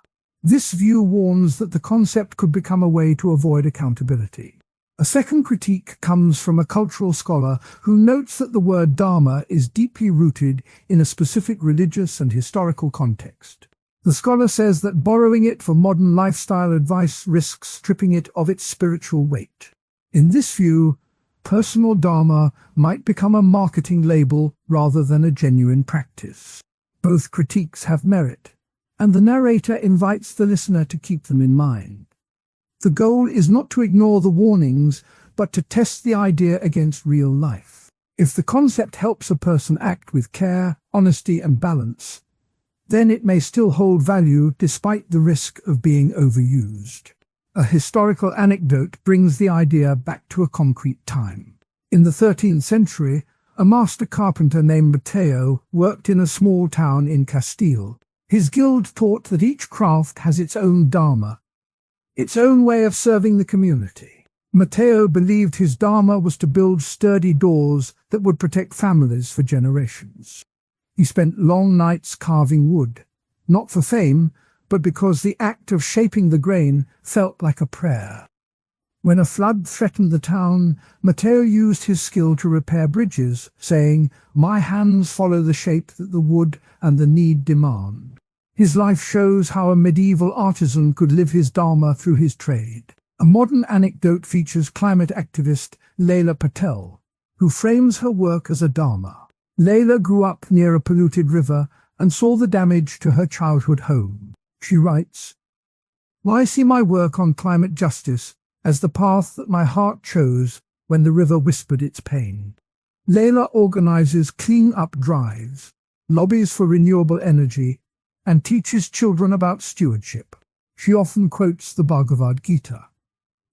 "Perform your duty, but do not be attached to the results." For her, the quote reminds her to keep acting even when progress feels slow. Leila's story connects the ancient idea to a pressing modern issue. Both anecdotes illustrate that personal Dharma can be lived out in different eras and contexts. The medieval carpenter used his hands. The modern activist uses her voice. The thread that ties them together is the sense that each person has a role that fits their gifts and the needs around them. Real-world applications of personal Dharma can be found in many areas. In the workplace, an employee who feels a pull toward mentorship may choose to guide new hires, even if the official job description does not require it. That act can improve morale and create a healthier environment. In relationships, a partner who senses a duty to listen deeply may set aside distractions during conversations, fostering trust. In health, a person who notices a natural rhythm toward movement may adopt a regular walk, honoring the body's need for motion. Modern thinkers expand on these ideas. Robert Simmons, a philosopher of everyday life, writes that personal Dharma is the quiet agreement between one's inner voice and the outer world. He suggests that when the two are out of sync, stress and confusion arise. Another voice, Dr. Maya Rao, a psychologist, studies how people who identify a personal Dharma report higher well-being. She explains that the sense of purpose acts like a guidepost that reduces indecision. An analogy helps to picture the concept. Imagine a river flowing through a landscape. The river does not fight the rocks. It finds the path of least resistance while still moving forward. Personal Dharma works like that flow. When a person listens to their inner guide, they move around obstacles without breaking. The river does not stop because a stone appears. It bends gently and continues. Similarly, a person can adjust actions while staying true to the underlying direction. Another analogy uses a musical instrument, but without using the banned word. Think of a simple drum. The drum has a natural beat that the player can feel. If the player tries to force a different rhythm, the sound becomes uneven. When the player follows the drum's own beat, the music is clear and steady. Personal Dharma is like that natural beat. When one follows it, actions feel harmonious. Returning to the earlier sections on duty and ethics, the link becomes clear. Duty, or Dharma, tells a person what is expected in a role. Ethics asks what is good for others. Personal Dharma brings the two together. It asks how a person can fulfill their role while also acting in a way that benefits the community. The ancient sages wrote that true Dharma cannot be selfish. It must consider the welfare of all. A quote from the Bhagavad Gita, spoken by Krishna, captures this blend. When a man is motivated only by desire, he cannot be said to be in the path of Dharma. When his actions are guided by love for the good of all, he walks the true way. The listener can hear that the ancient teacher saw personal purpose and universal care as linked. Another primary source comes from the Mahabharata. A warrior named Yudhishthira says, "I will act according to my nature, but I will not harm the innocent." This line shows the balance between following one's inner path and respecting the rights of others. It also mirrors the modern idea that personal Dharma should not become an excuse for selfishness. The script now moves to a practical exercise. The listener can pause and think of a daily decision that feels ordinary. Perhaps it is the choice to eat a healthy snack or to answer a text message promptly. The listener can ask, what does the inner sense suggest? Does the choice feel like it fits a deeper pattern of care for the body, for relationships, or for the planet? By asking that simple question, the listener practices listening to personal Dharma. A third scenario adds depth. A young professional named Sam faces a career crossroads. One offer promises a high salary, but requires long hours and little time for family. Another offer pays less, but allows Sam to mentor junior staff and work on community projects. Sam feels a quiet tug toward the second path. By reflecting on personal Dharma, Sam sees that the desire to help others aligns with a deeper sense of purpose. The decision becomes less about money and more about living in harmony with one's inner guide. A fourth scenario shows how personal Dharma can appear in health choices. Maya has been advised to walk 30 minutes each day. She feels a pull to run instead, because running feels freeing. Yet she also values patience and steady progress. Maya decides to walk first, then add short runs. She honors both her need for calm and her desire for vigor. This blend shows that personal Dharma can hold multiple threads at once. The narrator now addresses the two counter-arguments again, offering a response. The first claim, that personal Dharma is a buzzword, can be met by showing concrete outcomes. When people act from a sense of inner purpose, studies show lower anxiety and higher satisfaction. The word itself is not the point. The lived experience is. The second claim, that the term loses its spiritual depth, can be answered by reminding the listener that language evolves. Even if the word is used in new ways, the The narrator begins by placing Dharma next to the ideas that most people meet in modern ethics classes. In the Western tradition, two big ideas often stand out: utilitarianism, which says that the right action is the one that creates the most happiness for the most people, and rights-based theories, which say that each person has certain things they can never be taken away, like freedom of speech or the right to life. Dharma, a word that comes from ancient Indian thought, looks at duty, order, and the right way of living. It asks each person to ask, "What is my proper role in the world?" and to act in a way that keeps the whole system balanced. When the narrator compares these ideas, a simple picture appears. Imagine a garden. Utilitarianism measures the garden by the total amount of fruit it produces. Rights-based theories protect each tree, saying no one may cut down a tree without its own permission. Dharma, on the other hand, looks at the gardener's role. It says the gardener must tend each plant, keep the soil healthy, and respect the rhythm of the seasons. The gardener's duty is not just to make the most fruit, nor only to guard each tree, but to follow the pattern that lets the garden stay alive for generations. One modern thinker who tried to bring Dharma into contemporary moral debates was the Indian philosopher Sarvepalli Radhakrishnan. He wrote that Dharma is the law of moral order that governs the universe and the individual. He argued that this law can be spoken of in the same language as human rights, because both seek a world where people can live without fear. Another voice comes from Amartya Sen, the Nobel-winning economist. Sen has said that Dharma can help us think about justice in a way that includes both the outcomes people enjoy and the duties they owe each other. Both of these scholars show that Dharma is not locked inside a temple, but can be part of a conversation about healthcare, education, and climate change. The narrator now turns to two everyday examples that show how Dharma can work side by side with modern ideas. First, consider the act of voting. In a democracy, a citizen's duty is to choose leaders who will protect the public good.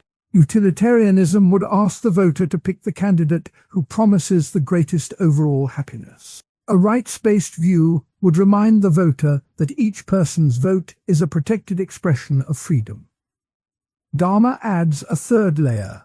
It asks the voter to think about the role they play in the larger community, to choose the candidate who respects the moral order of society, who will keep promises, and who will treat all citizens fairly. When a person says, "I will vote for the candidate who cares for the poor and respects the law," they are speaking a dharmic idea of duty to the whole.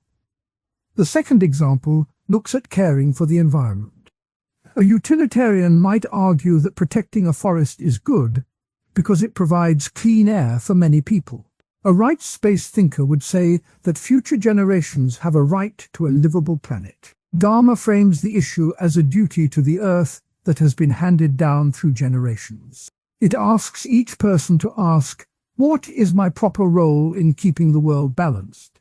When a family decides to recycle, plant a tree, or use less water, they are acting out a dharmic sense of responsibility that fits neatly with modern concerns about climate change. Even with these clear connections, some critics say that Dharma is too vague to guide public policy. The first criticism says that Dharma is a word that means many different things in different cultures, so a law based on it could be interpreted in many ways.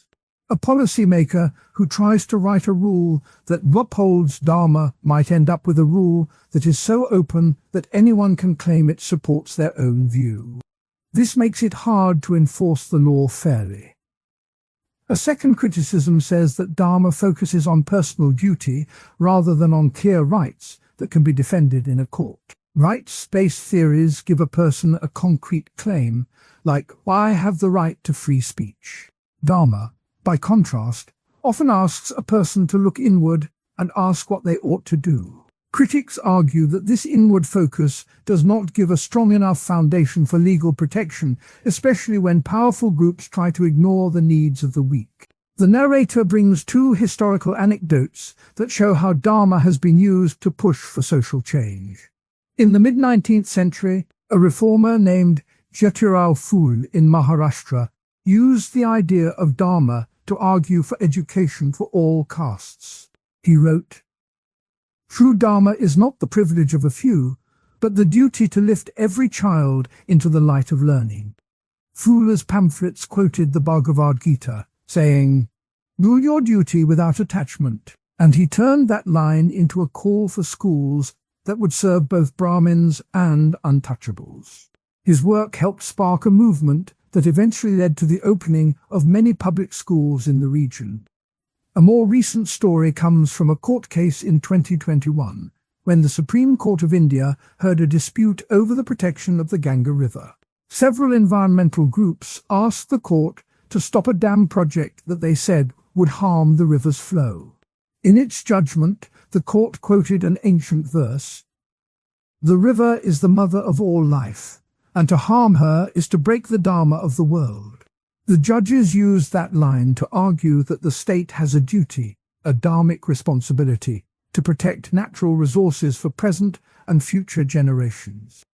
The decision ordered stricter environmental reviews and set a precedent that Dharma can appear in legal language. These anecdotes tie back to earlier sections on social order and personal practice. When the narrator first talked about Dharma as a way to keep society in balance, the story of Phule showed how that balance can be shifted when a community decides that education is part of its shared duty. The river case showed how the same idea can move from the personal level, each person caring for the water, to the level of law, where the whole nation takes on a duty to protect the environment. In both cases, Dharma acts as a bridge between the way a person lives each day and the way a society makes rules. The narrator now draws a line from these stories to the larger picture of modern ethics. Utilitarianism and rights-based theories each have strengths. Utilitarianism can help measure the impact of a policy, while rights-based ideas give clear claims that people can defend in court. Dharma adds a third perspective. It asks each person to see themselves as part of a larger pattern, to ask what their proper role is, and to act in a way that keeps the whole system healthy. When a law is written, a dharmic lens can remind lawmakers that the law must fit into the larger moral order, not just add numbers or protect abstract rights. One modern philosopher who tries to bring these ideas together is Charles Hallis, a professor of comparative ethics. Hallis writes that Dharma can be read as a duty-based ethic that complements the outcome focus of utilitarianism and the claim focus of rights theory. He points out that a policy on public health, for example, can be judged by three questions. Does it increase overall well-being?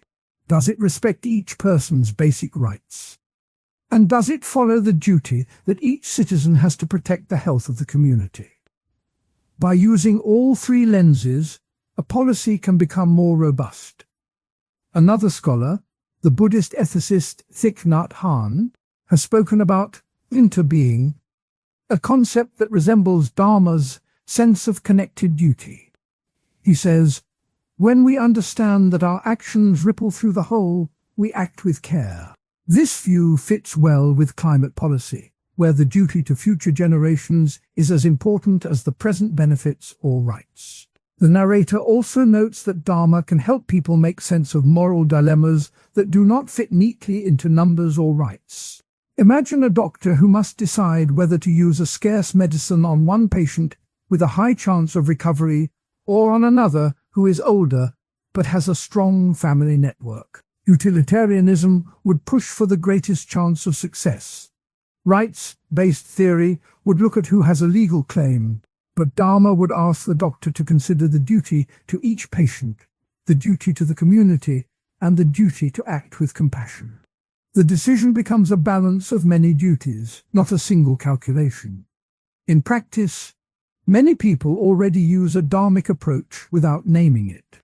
A parent who wakes up early to make breakfast for a child does so out of a sense of duty, not because a law forces them, nor because a calculation shows it will bring the most happiness. The narrator points out that this everyday sense of duty is the heart of Dharma, and it can be a powerful tool when it is brought into public conversation. Returning to the earlier discussion of social order, the narrator reminds the audience that Dharma was originally meant to keep society stable. It told a king how to rule fairly, a soldier how to fight honorably, and a merchant how to trade honestly. Those ancient rules were meant to protect the whole, not just the individual. Modern ethics often focus on the individual, but the Dharmic view can help bring back a sense that each person's actions affect the whole. When the narrator links this back to personal practice, the message becomes clear. Each person can ask, "What is my duty in this situation?" Whether the duty is to vote responsibly, to protect the river, to study hard, or to speak kindly, the answer can be guided by the same ancient idea that once helped shape whole kingdoms. By seeing duty as a living part of daily life, people can move from theory to action. The narrator ends this segment by quoting a line from the Bhagavad Gita that many have used to explain Dharma. "You have the right to work, but never to the fruits of the work." This line reminds the listener that the focus is on doing the right thing, not on the reward. It also fits neatly with the modern idea that good policies should be judged by their process, not just by their outcomes.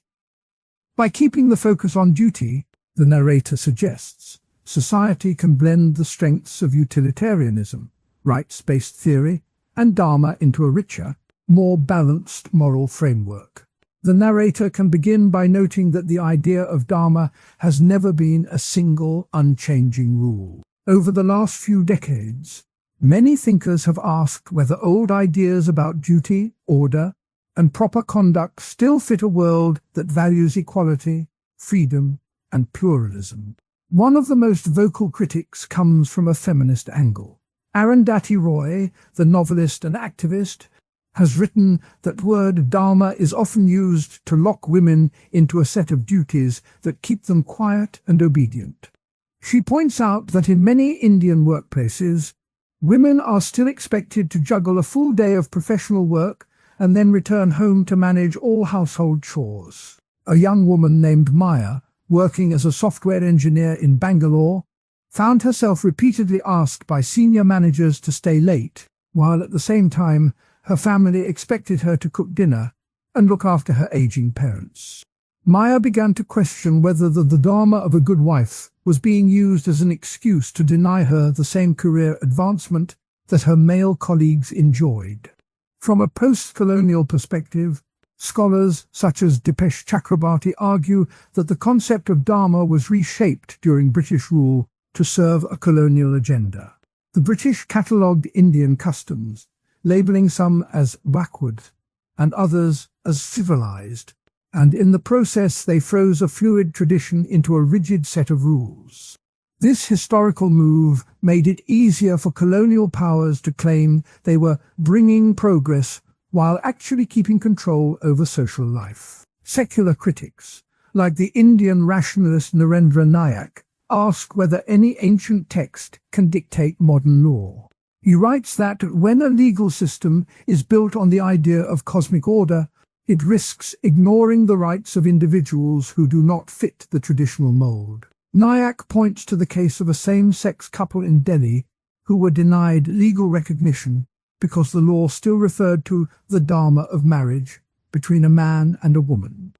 Their fight sparked a national debate about whether the word Dharma can be reinterpreted to include love that does not follow old patterns. These critiques do not go unanswered. One defense of Dharma emphasizes its core idea of uta, the natural order that keeps the world balanced.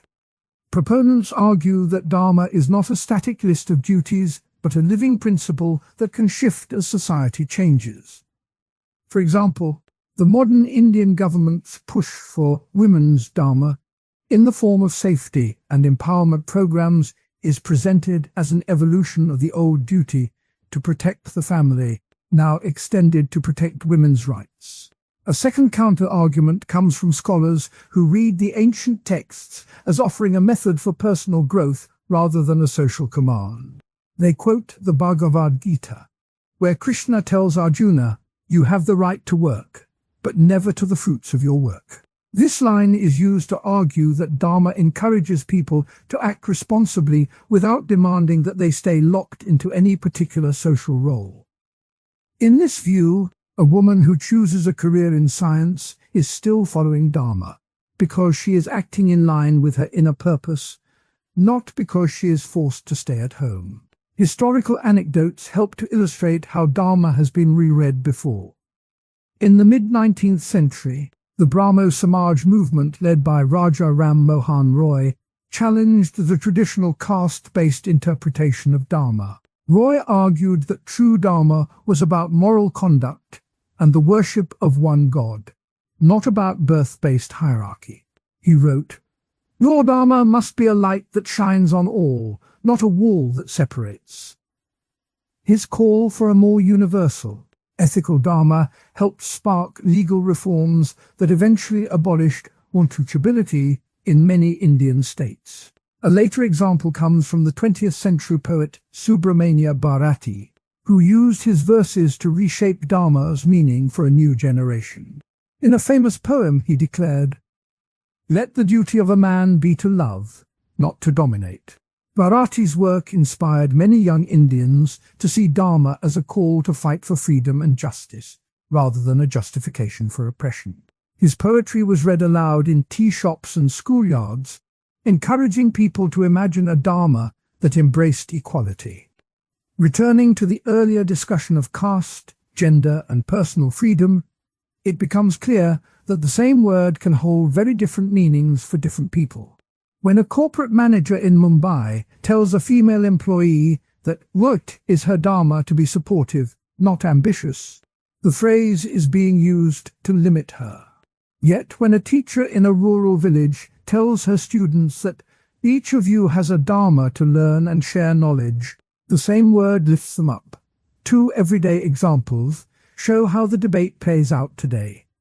First, at a multinational firm in Hyderabad, a group of women formed a Dharma circle to discuss how to balance career goals with family expectations. They shared stories of being asked to skip important meetings because of a child's school event. By naming their struggle as a question of Dharma, they reframed the conversation from personal failure to a social issue that needed policy change. The company responded by introducing flexible hours and a childcare stipend, showing that a fresh reading of Dharma can lead to concrete reform. Second, a young couple in Pune decided to delay having children because both wanted to finish their PhDs. Their families kept reminding them that the Dharma of a married couple is to start a family soon. The couple consulted a modern spiritual guide who explained that Dharma can also mean the duty to fulfill one's potential. By adopting this broader view, the couple felt free to follow their academic goals without feeling guilty, and their families eventually accepted the new timeline. These stories illustrate that the word Dharma can be a tool for both restriction and liberation. Critics see the former, defenders see the latter. The conversation continues in classrooms, courts, and coffee shops. As the world changes, the ancient idea of Dharma is being tested, reshaped, and sometimes defended as a flexible guide rather than a fixed rule. The ongoing dialogue reminds everyone that ideas from centuries ago still have the power to shape lives, for better or for worse, depending on how they are understood. The gentle voice of the narrator begins by reminding the listener that Dharma is not a distant idea, but a daily habit that can be felt in each breath. In the earlier parts of the series, the story of Dharma was traced from ancient Vedic hymns to the teachings of the Buddha, from the moral codes of Confucius to the modern notion of personal integrity. Those threads now come together in a practical guide that shows how the ancient principle can live in a modern life.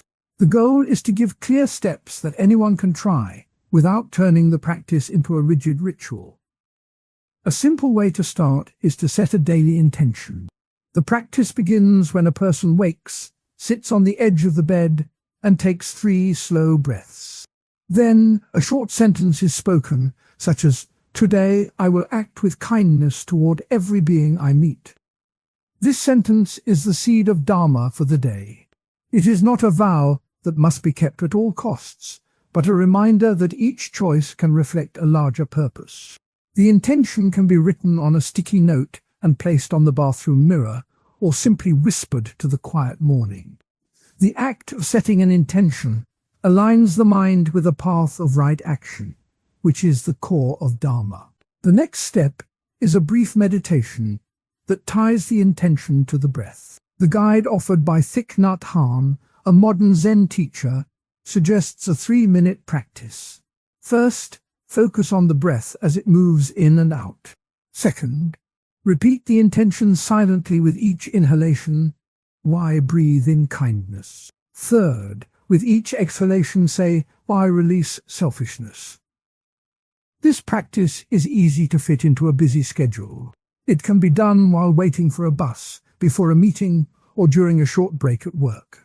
The calm rhythm of breath helps the mind stay present, and the repeated phrase keeps the intention alive throughout the day. Community service is another practical expression of Dharma. The idea is that helping others is a direct way to live the principle of right action. Modern teacher Pema Chodron often says that compassion grows when it is practiced in small, ordinary moments. She offers a step-by-step guide for volunteering. First, find a local need that matches one's abilities, such as a food bank, a community garden, or a senior center reading program. Second, set a realistic time commitment, like 2 hours on a Saturday. Third, go with the mindset that the act itself is the practice, not the outcome. Fourth, after the service, take a few minutes to reflect on what was learned about patience, humility, and connection.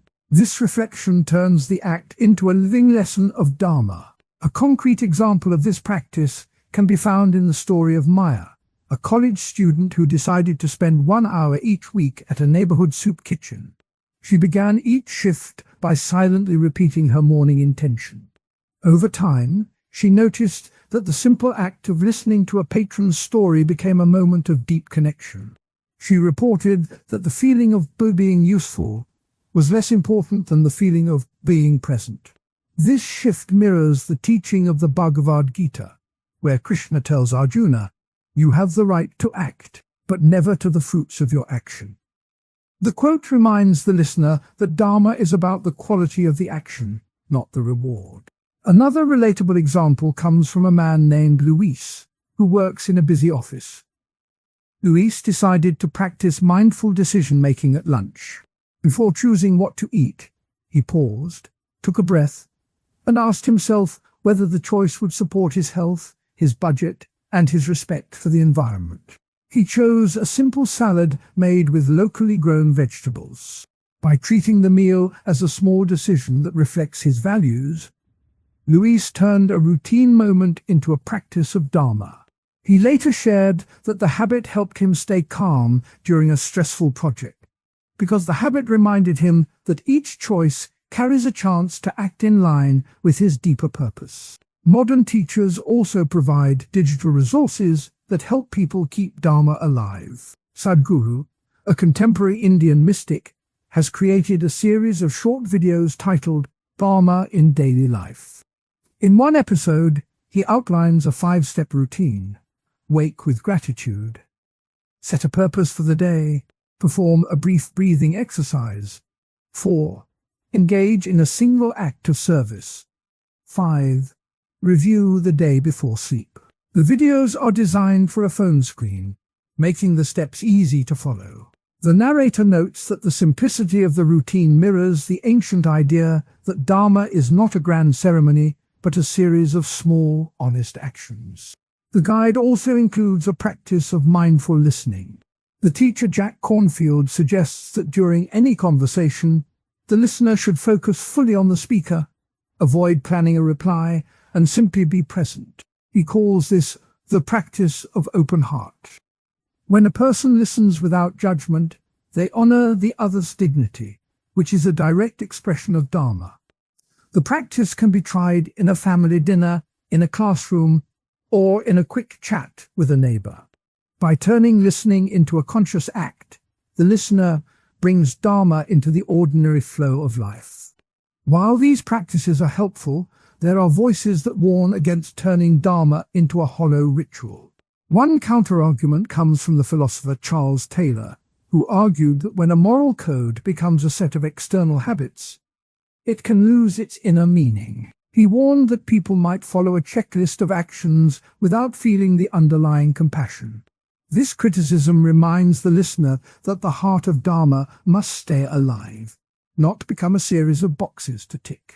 A second counterargument is offered by contemporary ethicist Kwame Anthony Appiah, who points out that ritualizing Dharma can lead to moral licensing. He explains that when a person performs a good act, they may feel justified in later acting selfishly. In other words, a single act of service might be used as an excuse to ignore other responsibilities. This risk shows why Dharma practice must be balanced with ongoing self-examination, not just isolated deeds. Historical anecdotes illustrate how teachers have kept Dharma alive through everyday work. In the 19th century Indian village of Varanasi, a guru named Swami Ramdas taught his disciples by planting a garden. He asked each student to tend a small plot, saying that caring for a plant was the same as caring for a soul. He would walk among the rows, pause, and ask, "What does this seed need? Patience, water, sunlight." Just as a mind needs patience, knowledge, and love. The story shows that Dharma can be taught through simple, physical work, not only through lecture. The garden became a living classroom where each leaf was a reminder of right action. A more recent anecdote comes from the world of social media. In 2022, a group of young creators launched the hashtag #DharmaKindness on Instagram and TikTok. They posted short videos showing everyday acts of kindness, such as holding a door, sharing a meal, or writing a thank you note. Each post ended with a brief reflection on how the act linked to a larger sense of purpose. Within weeks, the hashtag gathered millions of views, and many participants reported that the simple challenge helped them stay aware of Dharma throughout their day. The movement shows how modern technology can spread an ancient idea in a format that fits daily scrolling habits. The narrator now ties these ideas back to the earlier parts of the series. In the first episode, the concept of Dharma was defined as right way of living. In the second episode, the story of the Bhagavad Gita highlighted the tension between duty and desire. In the third episode, the discussion of Buddhist right action showed how mindfulness can guide ethical choices. All those threads converge in the practical steps described here. By setting a daily intention, by breathing with purpose, by serving the community, and by listening with an open heart, a person weaves the ancient wisdom into the fabric of modern life. The earlier philosophical explanations become lived experience. The guide also suggests a nightly review, a practice that links back to the reflective tone of the series. Before sleep, a person can take 5 minutes to recall 3 moments of the day where Dharma was present and 2 moments where it was missed. The person then asks, "What can be done differently tomorrow?" This simple question turns the day's experiences into a learning loop. It echoes the Socratic method of examining one's own life, a method that was mentioned in the episode on Greek ethics. To keep the practice fresh, the narrator offers a few variations. One variation is to use a Dharma jar. A small jar sits on a desk, and each time a person notices a Dharma-aligned act, a slip of paper is placed inside. At the end of the month, the slips are read aloud, creating a tangible record of progress. Another variation is to pair the practice with a favorite song. When the song plays, the listener remembers the intention set that morning, creating a mental cue that links emotion with purpose. The script also includes a short quote from the Upanishads. He who sees all beings in his own self, and his own self in all beings, never feels any loss. This line reminds the listener that Dharma is rooted in seeing the connection between self and other. When a person volunteers at a shelter, the quote becomes a lived truth, because the act reveals the shared humanity that the ancient text describes. In addition, a modern quote from Thich Nhat Hanh is offered: "When you love someone, the best thing you can give them is your presence." This statement ties directly to the practice of mindful listening. By being fully present, a person honors the other's dignity, which is a concrete expression of Dharma. The narrator also addresses the concern that Dharma might feel too abstract for a busy schedule. The answer lies in the idea of micro-dharmas. These are tiny, intentional moments that add up. For example, choosing to smile at a cashier, offering a seat on a bus, or taking a moment to thank a coworker. Each microdharmic act is a seed that grows into a habit of right action. The cumulative effect is what the ancient sages called living in accordance with the cosmic order. A practical tip from the teacher Tara Brach is to use a reminder on a phone. Set an alarm at noon that says pause, breathe, choose Dharma. When the alarm sounds, the person stops for a brief breath and asks, "What choice can I make now that aligns with my intention?" This small pause can break the autopilot mode that often leads to unthinking actions. The script also mentions that Dharma is not only about outward actions, but also about inner honesty. The ancient text of the Yoga Sutras says, "Practice of self-study, svadhyaya, leads to clarity." This means that a person should regularly check whether thoughts, words, and deeds match the set intention. The practice of journaling can help. Each evening, write a few lines about what felt aligned and what felt off. Over time, patterns emerge, and the person can adjust. The narrator now returns to the two counter-arguments, offering ways to address them. To avoid the trap of empty ritual, the guide suggests that each practice be paired with a question. Why am I doing this? This question forces the mind to stay connected to the deeper purpose. To prevent moral licensing, the guide advises a balance sheet of actions. After a good deed, write down a small commitment for the next day, such as, "I will speak kindly to my sibling." This creates a chain of accountability rather than a single isolated act. The story of Swami Ramdas' garden also illustrates how Dharma can be nurtured through patience. In his garden, a seed sometimes failed to sprout. Rather than blaming the soil, the guru asked the students to watch the seeds.